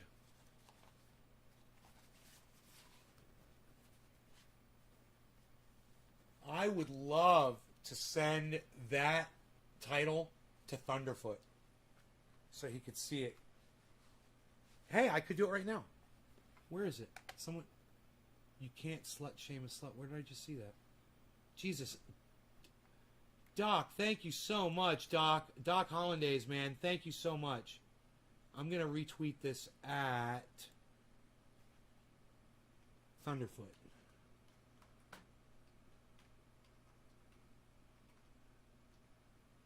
Alright?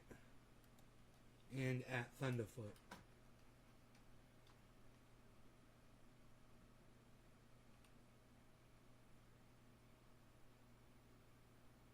There he is. Thunder and Thunderfoot. Like my title? Question mark. Where is it? It says... Oh, I can't see it yet. Let's hope that works. View. Come on. Oh, please fucking show the goddamn title.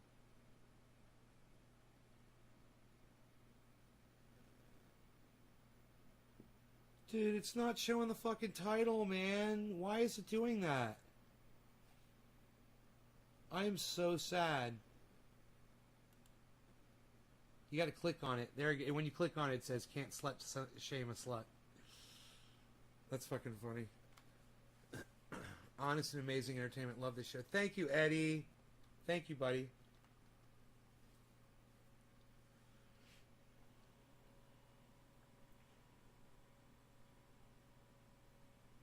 I want to talk to you guys about Julian Assange too. Hillary Clinton wanted to drone strike Julian Assange. Eddie, thank you for keeping him in your profile photo. I love that.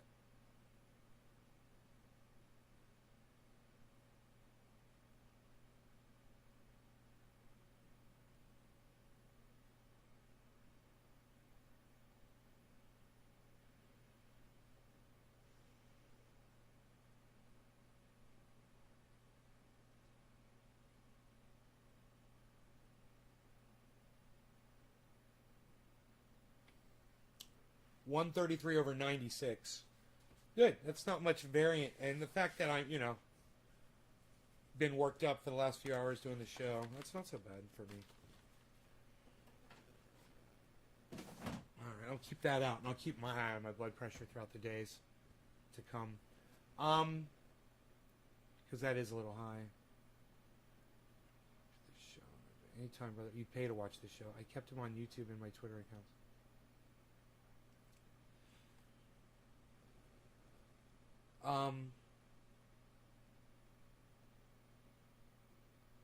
Oh, I know what I want to do. Doc Hollandaise also tweeted out this show. It says, Jimmy Dore called out by Cult of Dusty. Who liked this one already? Me. Okay. Let's retweet it. Quote tweet. At Cult of Dusty 1. Dusty Smith. This involves you somewhat. Hashtag Kitty Party. Hashtag Kitty Party. I wonder if you put in hashtag Kitty Party.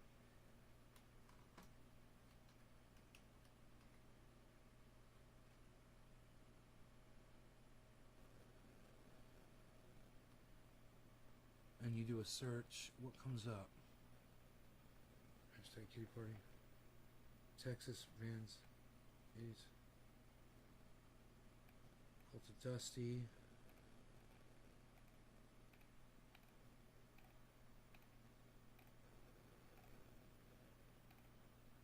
A lot of people use hashtag Kitty Party.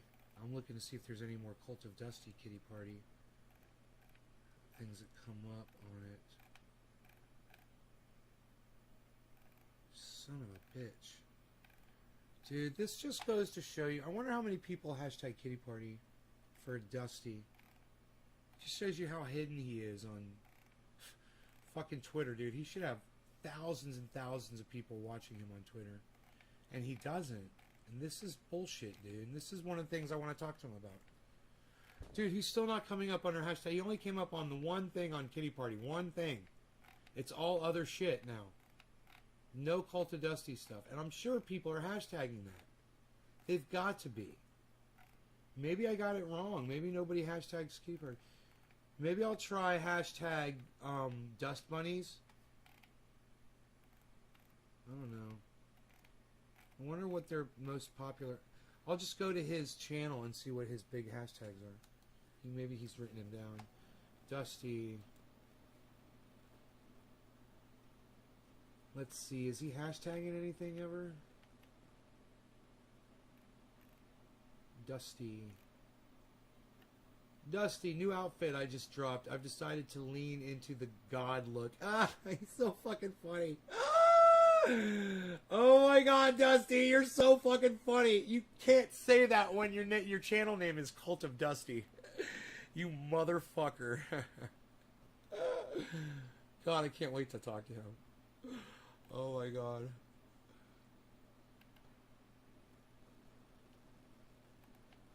Drove my convertible. Listen to this.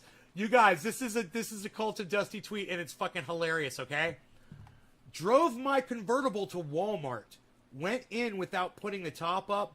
Came out, put groceries up, got in, cranked the car, reached to put it in drive, and jumped back in shock when I noticed something on my shifter. Someone had put a powdered donut right in the center of my shifter with a question mark. Now, and then his next tweet is like, what the fuck? Right? When you go through that tweet,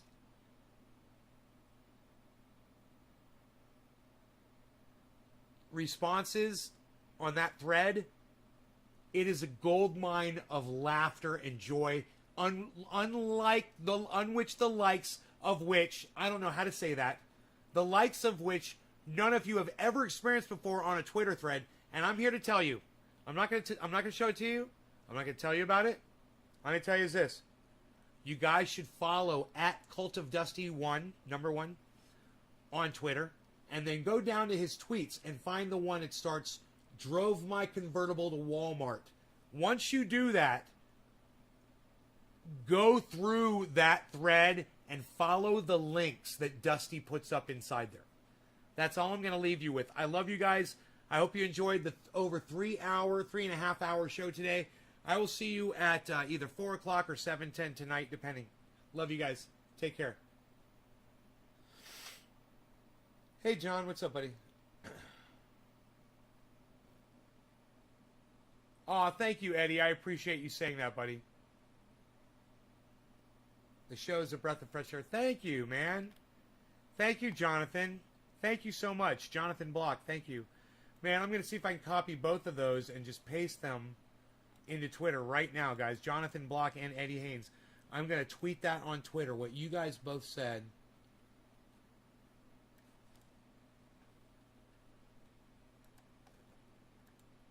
There was room for both of it. Thank you so much. I tweeted it.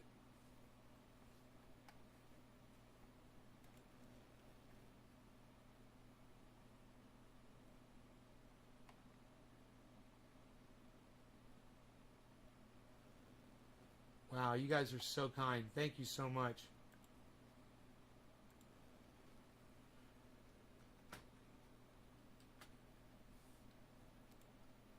I'm going to find a bunch of hearts and give you guys a whole bunch of hearts on there.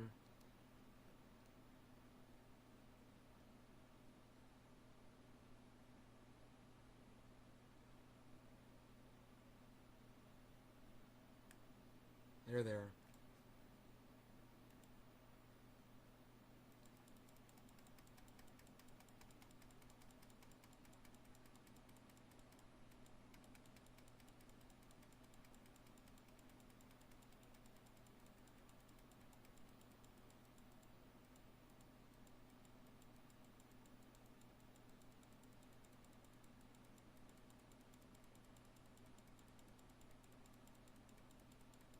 Wow, how many fucking hearts can I give you? Holy shit. Oh, there it goes. Holy shit, man. You guys know how many hearts I could give you? However many characters you're allowed in a tweet. Wow, man. There you go. I just tweeted hearts at y'all. At both Jonathan Block and Eddie Haynes. Well, I didn't tweet them at you, but I responded to the tweet. It starts off Jonathan Block. Thank you, guys.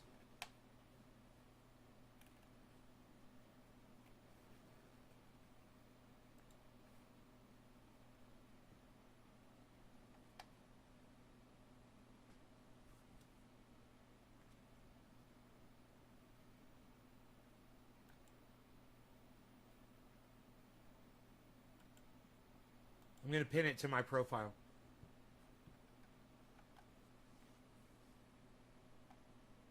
So it'll be easy for you guys to find. It starts off Jonathan Block.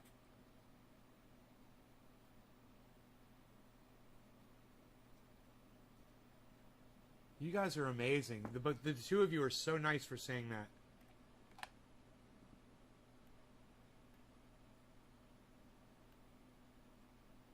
Thanks, hippie chick.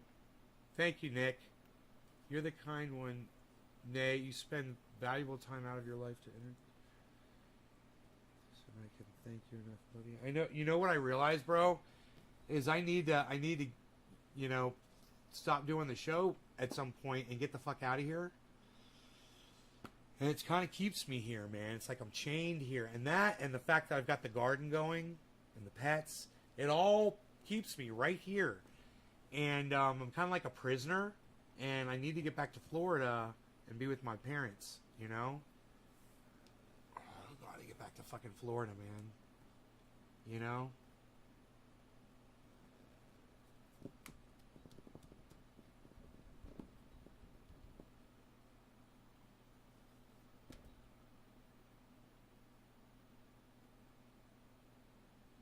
I mean, I wonder if my mom would let me move in with her if I asked her.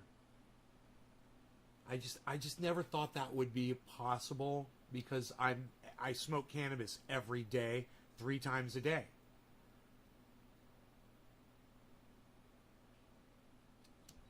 And I don't know if she can deal with that, you know, every day.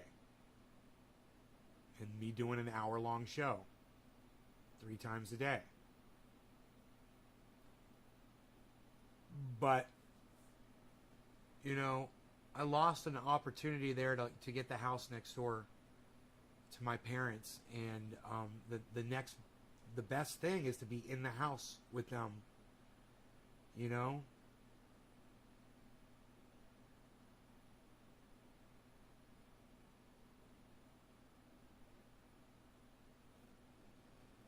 Yeah. I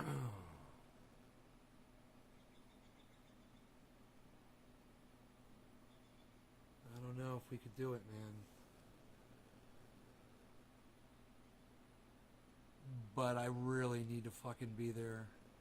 I know I need to be there. I'm just, right now, just growing this OG Kush is basically the only thing I'm doing. I'm growing OG Kush. You know? That's it. It's a job, man. Doing what I'm doing right now, it's every morning and every night, man. I'm there. I got 2 grows going, and if I'm not down there, if I'm not even down there picking these vegetables, they'll get too big and they won't be really edible anymore. And the plants will stop producing these. The thing is, you go down there every morning and you harvest your vegetables, the plants produce a massive amount more, and then I could take that to neighbors and total strangers and give them free food. And people like free food, like fresh vegetables, you know? Especially shit they don't even have to wash.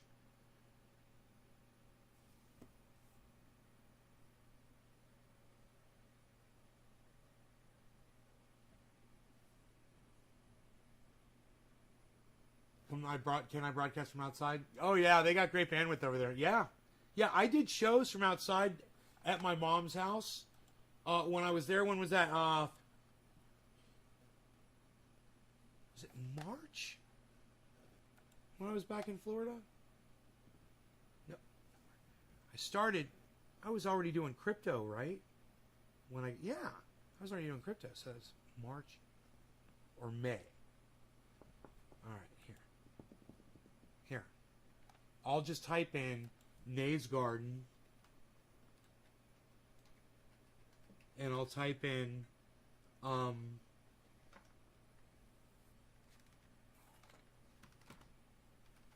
Florida. Okay. Whoa.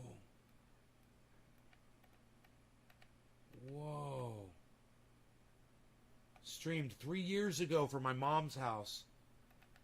Wow. Three years ago.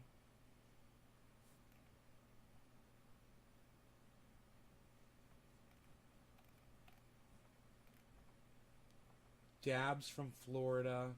Yeah. I'm looking Florida, but feeling California. I found one 3 months ago. 3 months ago.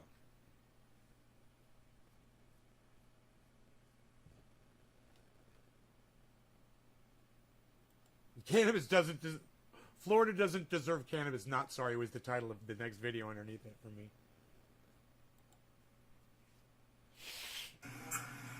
Yes. I probably am doing that. And I wonder if I could do the I've got these. Man, those are hot. Wow, man. I haven't done my exercises in quite some time, man. That's a little scaly. That's belly scaly. Josh, I like told that dude's Kelly. He's belly scaly. He's belly scaly. He's belly scaly. Belly scaly. Michael Goldsmith, James Young, Nick Brown. Look at all the threes. Look at all the people sharing this video.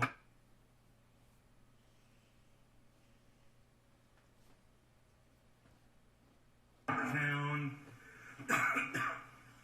Karsten used to go all over town. So what's up, guys? How goes the afternoon? Hey, Nick. Hey, so I just checked in with my neighbors.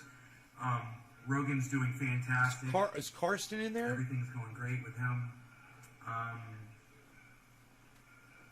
had breakfast with my family just now. It was nice. Well, a little lunch, I should say. A little bit of lunch. Actually, we already had the breakfast this morning. Taking my shoes off here. That feels good. I told you guys about this stuff my sister found. It's called Nature's Sport Pain Relief, and you can get this at ecologyproducts.com. And I'm telling you, I've got me a little bit of a sore shoulder here right now, and I'm just gonna use this stuff so it doesn't bother me during the show. I'm just gonna try to do this with my shirt on. Thinking if I just hold it up like this, I'll be all right. Yeah, great. And so I'm just gonna take this. I'm just gonna spray it like this. That's it. Look at how far off the sound is. I don't know, but it's worth trying. Look, if my triage oil doesn't work, this probably will. This is stronger, man. It's stronger. It's for this. For mine, it's like a separated muscle type injury. You know, it's almost like a tennis elbow or some kind of arthritis in the shoulder. I am here to tell you that my shoulder feels better right now. So I can put my hair back down.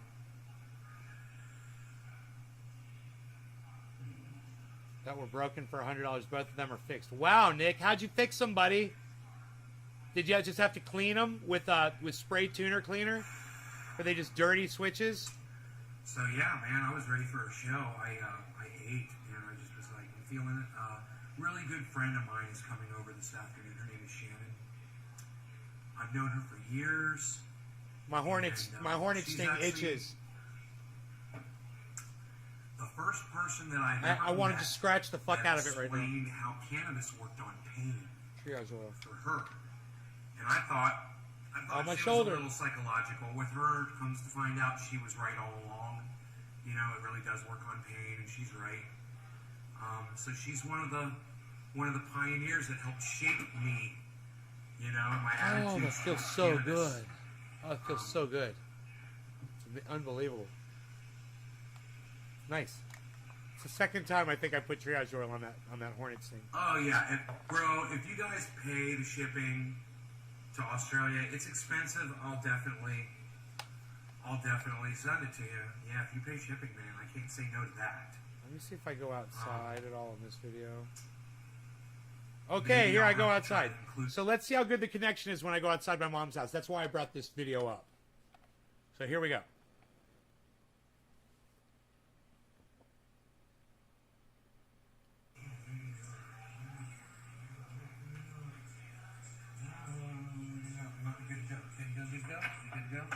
I'm checking out my gut and my belly. I'm looking at my love handles. Let's go. I'm looking at my man boobs. Okay, let's set this camera. Hangs on here, It's funny, you're always like assessing yourself. And you guys keep coming with me, you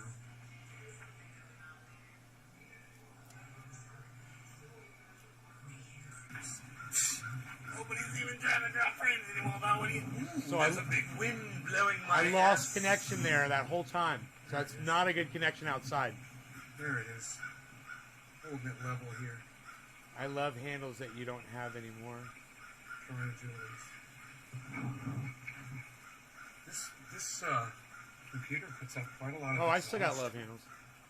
And it appreciates this fresh air. Look at this. Look at this area here. I built these dams, these various dams. I'll make that full screen for you. A dam, and a dam, and a dam. Damn it. Dam, and a dam, and a dam, I should say.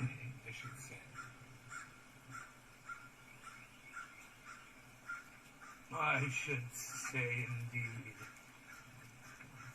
We'll freak people out and make them think I'm in Florida right now. I need to get a saw and cut this stupid knot off before somebody fucking breaks their foot on it. This thing right here.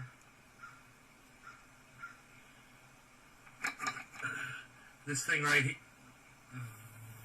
That little fucker right there. That bitch needs to be sawed the fuck down. Before somebody fucking breaks their shit on it. But, I might just do that myself today, son of a bitch. Anywho, is it working, dude? We dropped 112 frames, dude. Willie dropped 112 frames, bruh. This is my beach, bruh. Right here's my beach, bruh. That's fucking Pauly Shore. I love it. Bruh. This is my beach. I put a chair, bruh. I cleared this whole area, bruh. I did all the weeding, bruh. I put the table here, bruh. I gotta get that back inside the house, actually. I got this whole area, bruh. I made the dams, bruh. I cleared out the water, bruh. I found a bunch of these mussels, bruh. I put mussels out, bruh. There's like mussels, bruh. I put mussels, bruh. Shut up. I'm saying I put mussels, bruh. Nobody's even putting mussels anymore, bruh. What you doing, bruh? I knew I was going to say that next. Don't trip on the goddamn foot breaker, bro. Nobody's even putting any muscles in Break your goddamn ankle on that thing. You ain't gonna be able to get on the goddamn plane. You're gonna be fucked. Look, I'm gonna show you guys how to clean a mussel shell so it looks beautiful, alright? Look at this. Watch. Now, after a raccoon hey, is Dommy done Dom. with a fucking mussel, the toe cruncher, what they do is they leave it.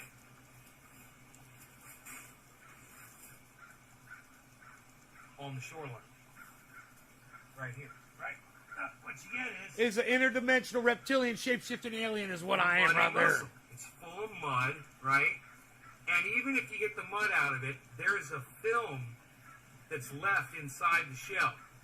And you want to clean that out, and you can use your thumbs, but you never want to do both sides at the same time if you want to leave it together and not let it break apart. If you want to leave it together, only work on one side at a time.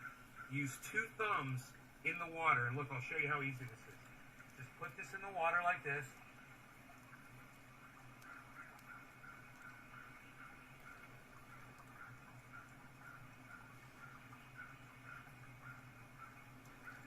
Okay.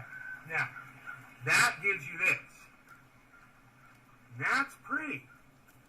But there's a white film that's covering this. It's like an abalone or a mother of pearl, right, that's in here. And like I said, you work it. Oh yeah, it's all, look, if you take your thumb and you do what I'm doing right now, look at that, it's like a paste that's coming off of there. And like I said, only work on one side at a time. Just take this down into the water. And only work on one side at a time. I'm going to show you one side done and one side not done, okay? Watch this. See, I'm scooping the water up. I'm leaving the water in the shell. I'm only working on one side.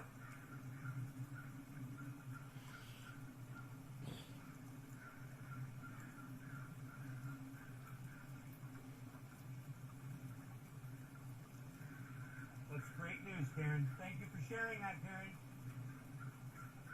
Okay, now, let's see the difference here. I don't want to drip water on the,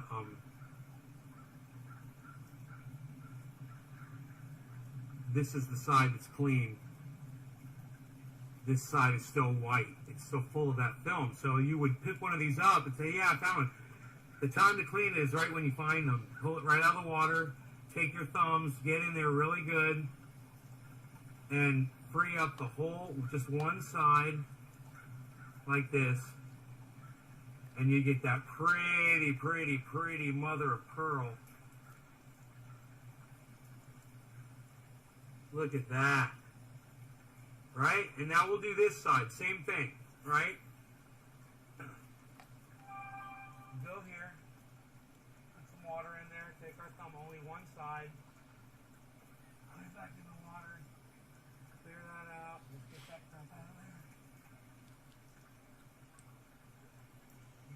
no thumbs, but only on one shell at a time, right? And only on one side. This is getting nice and shiny and beautiful. And this is something you can display. You know, they're gorgeous. They're freaking gorgeous. Oh shit, Thunderfoot did a fucking upload. It's so beautiful. You guys enjoying this video? The backside looks like this. I'll pull up the Thunderfoot video. And the front side looks like this. Yeah, let's do it like this. Look at that, how shiny and beautiful, guys. Isn't that gorgeous? Here, I can do this. Watch this. Dude, you don't want me in Florida, bro. Trust me. You don't want me in Florida. You want me in California. California makes me the person that I am, man. It is, the environment in Florida is really, it's really bad. It rubs me the wrong way. When I'm on that river, I'm away from people. I mean, not my friends, but I'm away from society for the most part on that river, and I'm not thinking about anything else. That's a vibe. You're right. When I'm on that river, man, it's nice. Thunderfoot.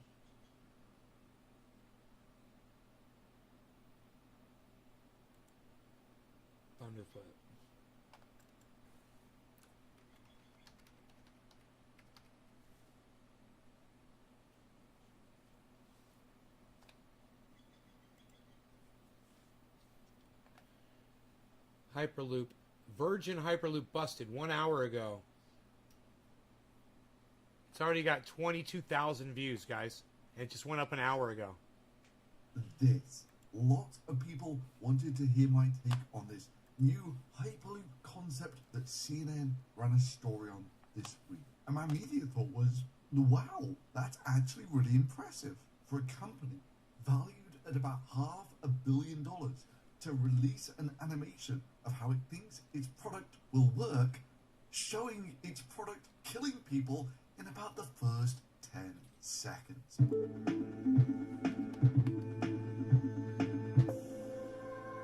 The key to our product is guided by a design that is elegant through its simplicity, future-proof due to its modularity, and guided by the principles of this century, not the last. I love when Virgin Hyperloop, formerly Hyperloop One, releases a new rendering of just how amazing this new technology will be. One that will whisk us between cities at about 600 miles per hour. And just look at all the intricate detail they've put into their renderings, right down to the detail in their flowers. Oh, hang on, sorry, I got confused there for a moment. Did I say how well it was going to work? I meant how it's going to kill or maim everyone who gets on board this thing if it works exactly as in their renderings. I mean, let's just take a look at a bus turning a 90-degree corner and see how long it takes, shall we? So this is the sort of max speed that you can turn a corner without drinks flying or stunning people getting knocked over, that sort of thing. And turning this corner takes about 10 seconds. Now let's see how fast Hyperloop takes the same 90-degree corner. Well, 6 capsules, well, let's call it 5 to be generous, go around a 90-degree bend in 1.8 seconds. Yeah, so let's say that our ain't bus happening. is just going about 5 miles per hour, 10-ish kilometers per hour. He's That pretty means smart. that the Hyperloop is going some 25 times faster than this, or about 125 miles per hour. Now at this point, we have to pay lip service to something we scientists call physics, and what is affectionately known as terminal change of momentum. You'll never make the turn. Yes, it's not falling that bothers me. It's the sharp shock at the end. So to turn a 90-degree corner like this, you have to stop going in this direction and accelerate in this direction. So let's say it's going to take about 0.4 of a second to go from 125 miles per hour to 0 miles per hour. This isn't far off just crashing into a wall at that speed. For certain, the drinks won't just be sat there motionless. I'd love to say that you'll be able to travel at 500 miles an hour without spilling a drop. Fast, effortless journeys that expand possibilities. Why wouldn't they just make a big round sweeping curve then instead of a right angle turn like that? That's just a stupid design. I mean, you could do a big gradual turn faster, right? Why not just make it more like a circle and then a square? You know, doesn't that... Wouldn't that... If it was more like this...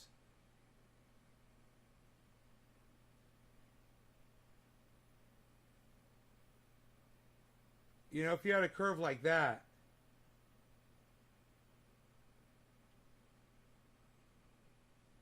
As opposed to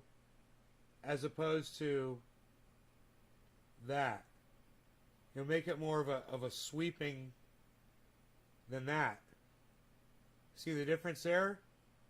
So then it's just a matter of redesigning the track to where you can make it around that corner and make a wide sweeping turn. Isn't that what trains do?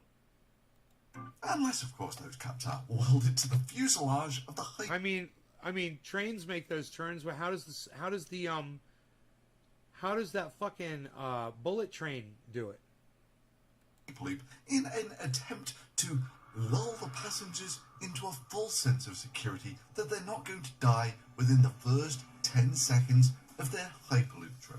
Look, we are using a proprietary magnetic levitation system. You're literally floating on a bed of air, and it will be super smooth. Yeah, that is the CEO of Virgin Hyperloop talking about this like this is actually what they want to build. Seriously, the best sports cars do 0 to 60 in 3 to 4 seconds. Thanks, It's Dom. about 0 to 100. Right on, Dommy, Dom. Sort of thing. And that clocks in at about 1 G. The Hyperloop is taking that first corner about 10 times faster than that. That's giving you 10 Gs. 4-hour show, guys. A brief moment by tensed up fighter pilots wearing a nice harness and some sort of pressure gravity suit, that sort of thing. For the other poor schmucks in this capsule, they've essentially been driven directly at a wall at 125 miles per hour and given 0.4 of a second to hang on for dear life, otherwise they're going to be flung into the wall at 125 miles per hour. And then, of course, you've not just got to slow down 10 Gs in this direction, you've got to accelerate 10 Gs in another direction at the same time. Hyperloop is a new form of mass transportation that will set the standard for 21st century travel by connecting cities in minutes. Now, at this point, some people might defend this, saying, well, I just sped it up for an example. But no, they've put cars in there to show how fast this is relative to, say, for instance, buses. And we can see they're going roughly 10 times the speed that the buses are going at. Which means if buses are going 30 miles per hour, then our Hyperloop pods are going about 300 miles per hour here, about half the speed of sound. And this is, of course, assuming you can make that corner in the first place. I mean, for certain, if you're on a train trying to take a corner like that, here we go. you'll derail the train in an instant, because the train tracks can't take those sorts of forces. And this will be the likely outcome of the Hyperloop capsule here. And the capsule weighs some 30 tons and it's going about 10 G. So it's hitting the side of the wall there with an approximate force of 300 tons. And of course there are 5 capsules linked together like this, so it's an effective force of about 1,500 tons. Yeah, they're really going to have to over-design the tracks here if the Hyperloop is going to be as effective as killing people as this animation shows. And then, of course, upon exiting the Hyperloop, the capsules will fall the 20 or so meters into the street. Again, most likely exposing everyone on board to a terminal change of momentum. Oh, God. And simultaneously, it gave me a shiver seeing that. The entire Hyperloop system. So It people starts screaming. with a near vacuum environment inside a tube, which enables high speeds and low power consumption by nearly eliminating aerodynamic drag. Again, killing the already dead people in the Hyperloop. You know, this is the future. You've got to be sure about these things. To do this, we've moved levitation, power, and propulsion onto the pod. Our proprietary levitation engines make Hyperloop 10 times more efficient than the world's fastest maglev trains today. But even if by some miracle people manage... They do this just to make money. They're just trying to get money from people. I guarantee you, this is all bullshit. They cannot do this. That track cannot work the way they're claiming it works. It's psychotic. You know, either that or they're going to have to slow those fuckers down around those corners. It's to survive this long into the Hyperloop. Virgin Hyperloop has one last trick to make sure they finish the job they start. Virgin Hyperloop goes, whee! Now that doesn't look so bad, does it? Until you look at some simple math. You can do some rough calculations and work out that the Hyperloop is indeed here going about 600 miles per hour, 1000 kph, that sort of thing. And I will mark one eyeball inspection says this is a 1 in 10 grade here. That means that if you were going 600 miles an hour that way, and you've gone down a 1 in 10 grade, you're going downwards with a velocity of 60 miles per hour. And you do that in 1 second. Then you do some other number crunching where you take a look at the cabins. You know, most people are about 2 meters tall, so these pods are maybe 3-ish meters in diameter. And you do some rough crunching on the numbers, and you work out that it drops about 30 meters in 2 seconds. That means for the first half of the trip, you're suffering -2 Gs. That means that if you're just in this capsule alone, for the first second, you're experiencing -2 Gs, plus the one from Earth. So in practice, that means everyone drops upwards as if something were just falling here on Earth. And then, after you're pinned to the roof for 1 second, then gravity goes the other way when you decelerate again, where you'll be smashed into the ground with Jovian gravity. About 3 Gs going downwards. So funny with the scream. I love the way he's got all the people screaming in the background. I love Thunderfoot. Comfortably, safely, and quietly. His animations are awesome. One of the advantages of what we're doing is that we control the environment. The tube is completely serene in the way that it is. So if we think about air travel and turbulence, we don't have any of that is taking place here right now. Now, it's true with some fairly decent safety harnesses, you can get 3 Gs on some of the roller coaster rides here on Earth. However, the Hyperloop is being pitched here as being so smooth you won't get the slightest vibration on your coffee. Carrying tens of thousands of passengers per hour per direction at airplane speeds with 0 direct emissions. And of course, they make it energy neutral by adding solar panels, right? No, they don't know the first thing about solar panels. Solar panels are always angled towards the sun to maximize power generation. Because if you don't do it, in temperate latitudes, you lose about 30% of your power production by not doing it. Which is why no temperate solar power generating facility has their solar panels lying flat on the ground. It would be like running a gas power station and just burning a third of the gas for no reason before using the... Again, not to put down Thunderfoot, but it wouldn't take much to lift them up into that angle when they are mounted up there. So you just put a frame underneath them all and hoist them up on one side and point them in the right direction. It's not that big of a deal, so I'm surprised that he's pointing this out.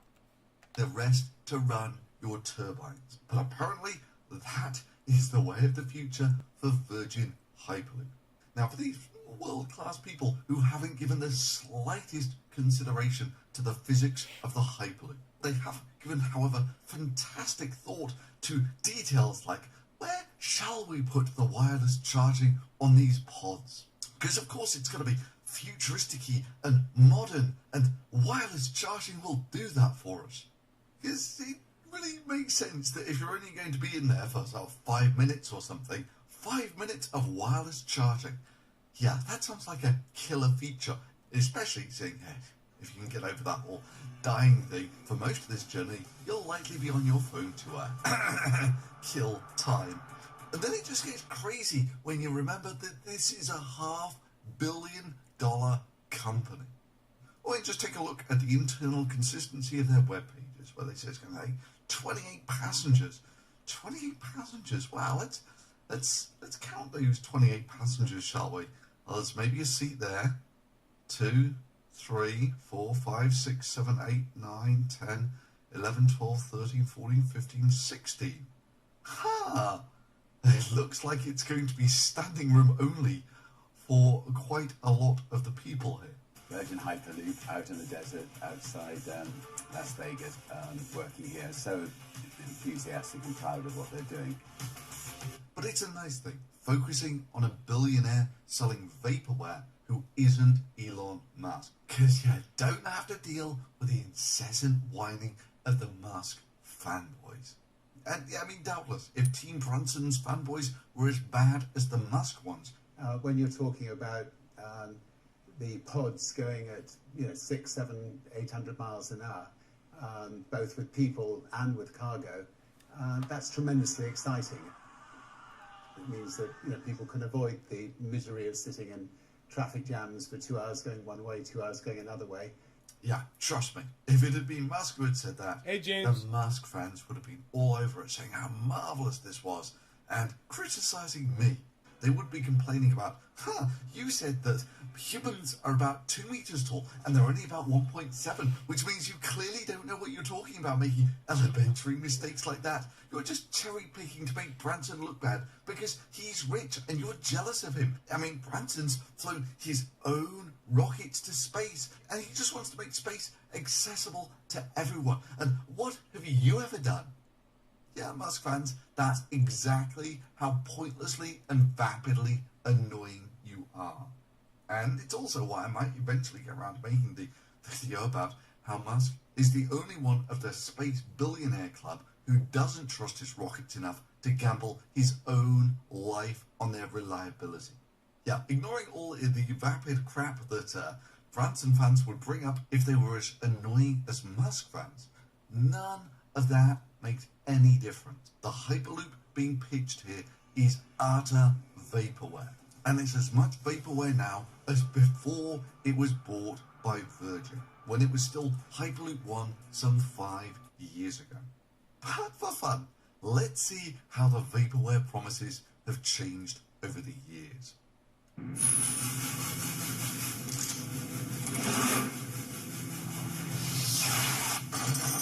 Yeah, he's nitpicking a little bit.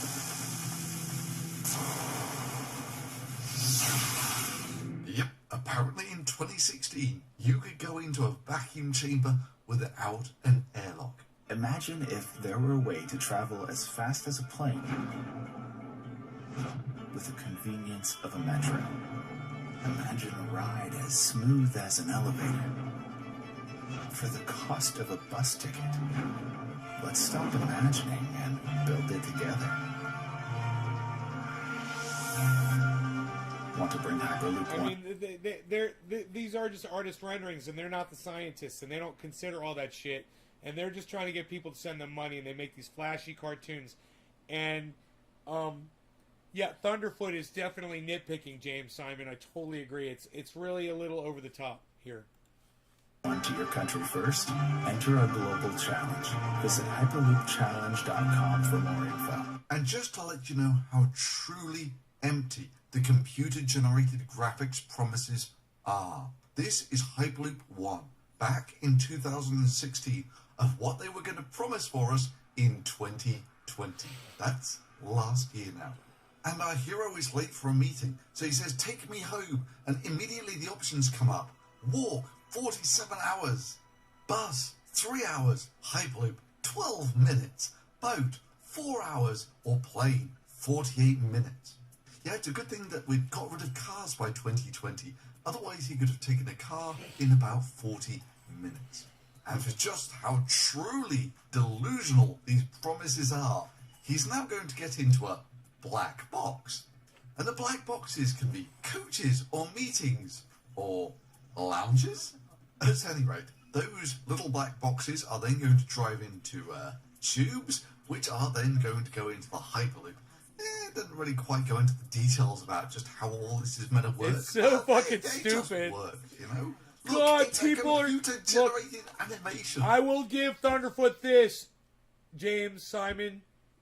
People are so fucking gullible. They will fucking believe anything. You show them a video like this and they're just like, well, yeah, it's all science. It's all backed by science. Then, some 12 minutes later, it just unloads all these black boxes that then just sort of do stuff, and miraculously, it's all perfectly well computerized.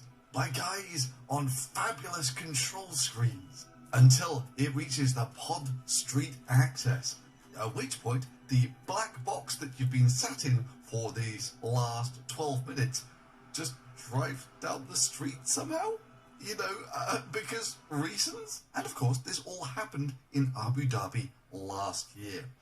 If computer animations were reality. And fast forward 5 years to this.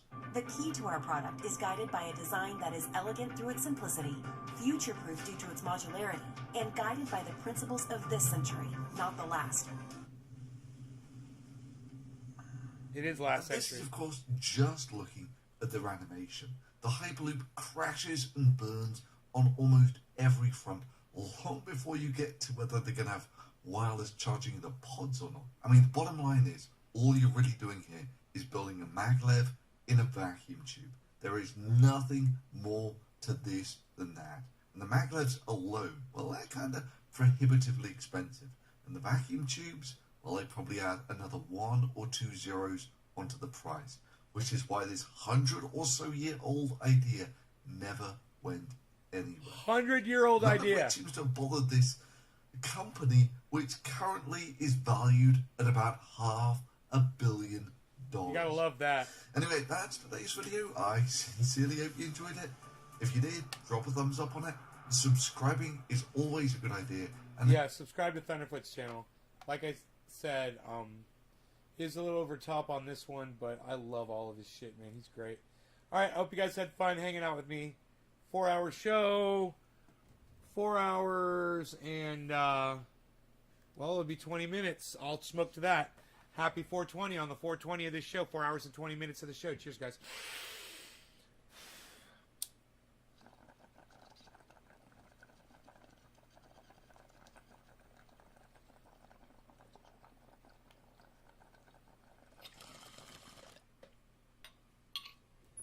Bye, everybody.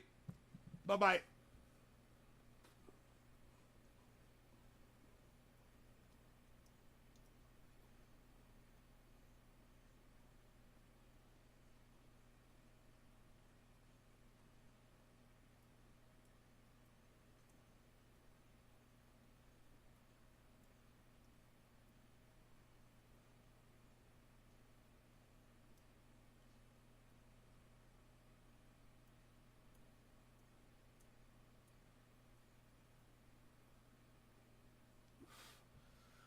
Thank you so much. I love you guys. I'll see you at 7:10 tonight or 4. Something, or somewhere in between, somewhere around there. Follow me across all the channels, guys. And make sure to follow me on Twitter. I'll be on Twitter. So come on over to Twitter. Download the app. It's easy. I'll be over there on Twitter at Nays Garden on Twitter. And, yeah, I'll be looking for you. Bye, guys.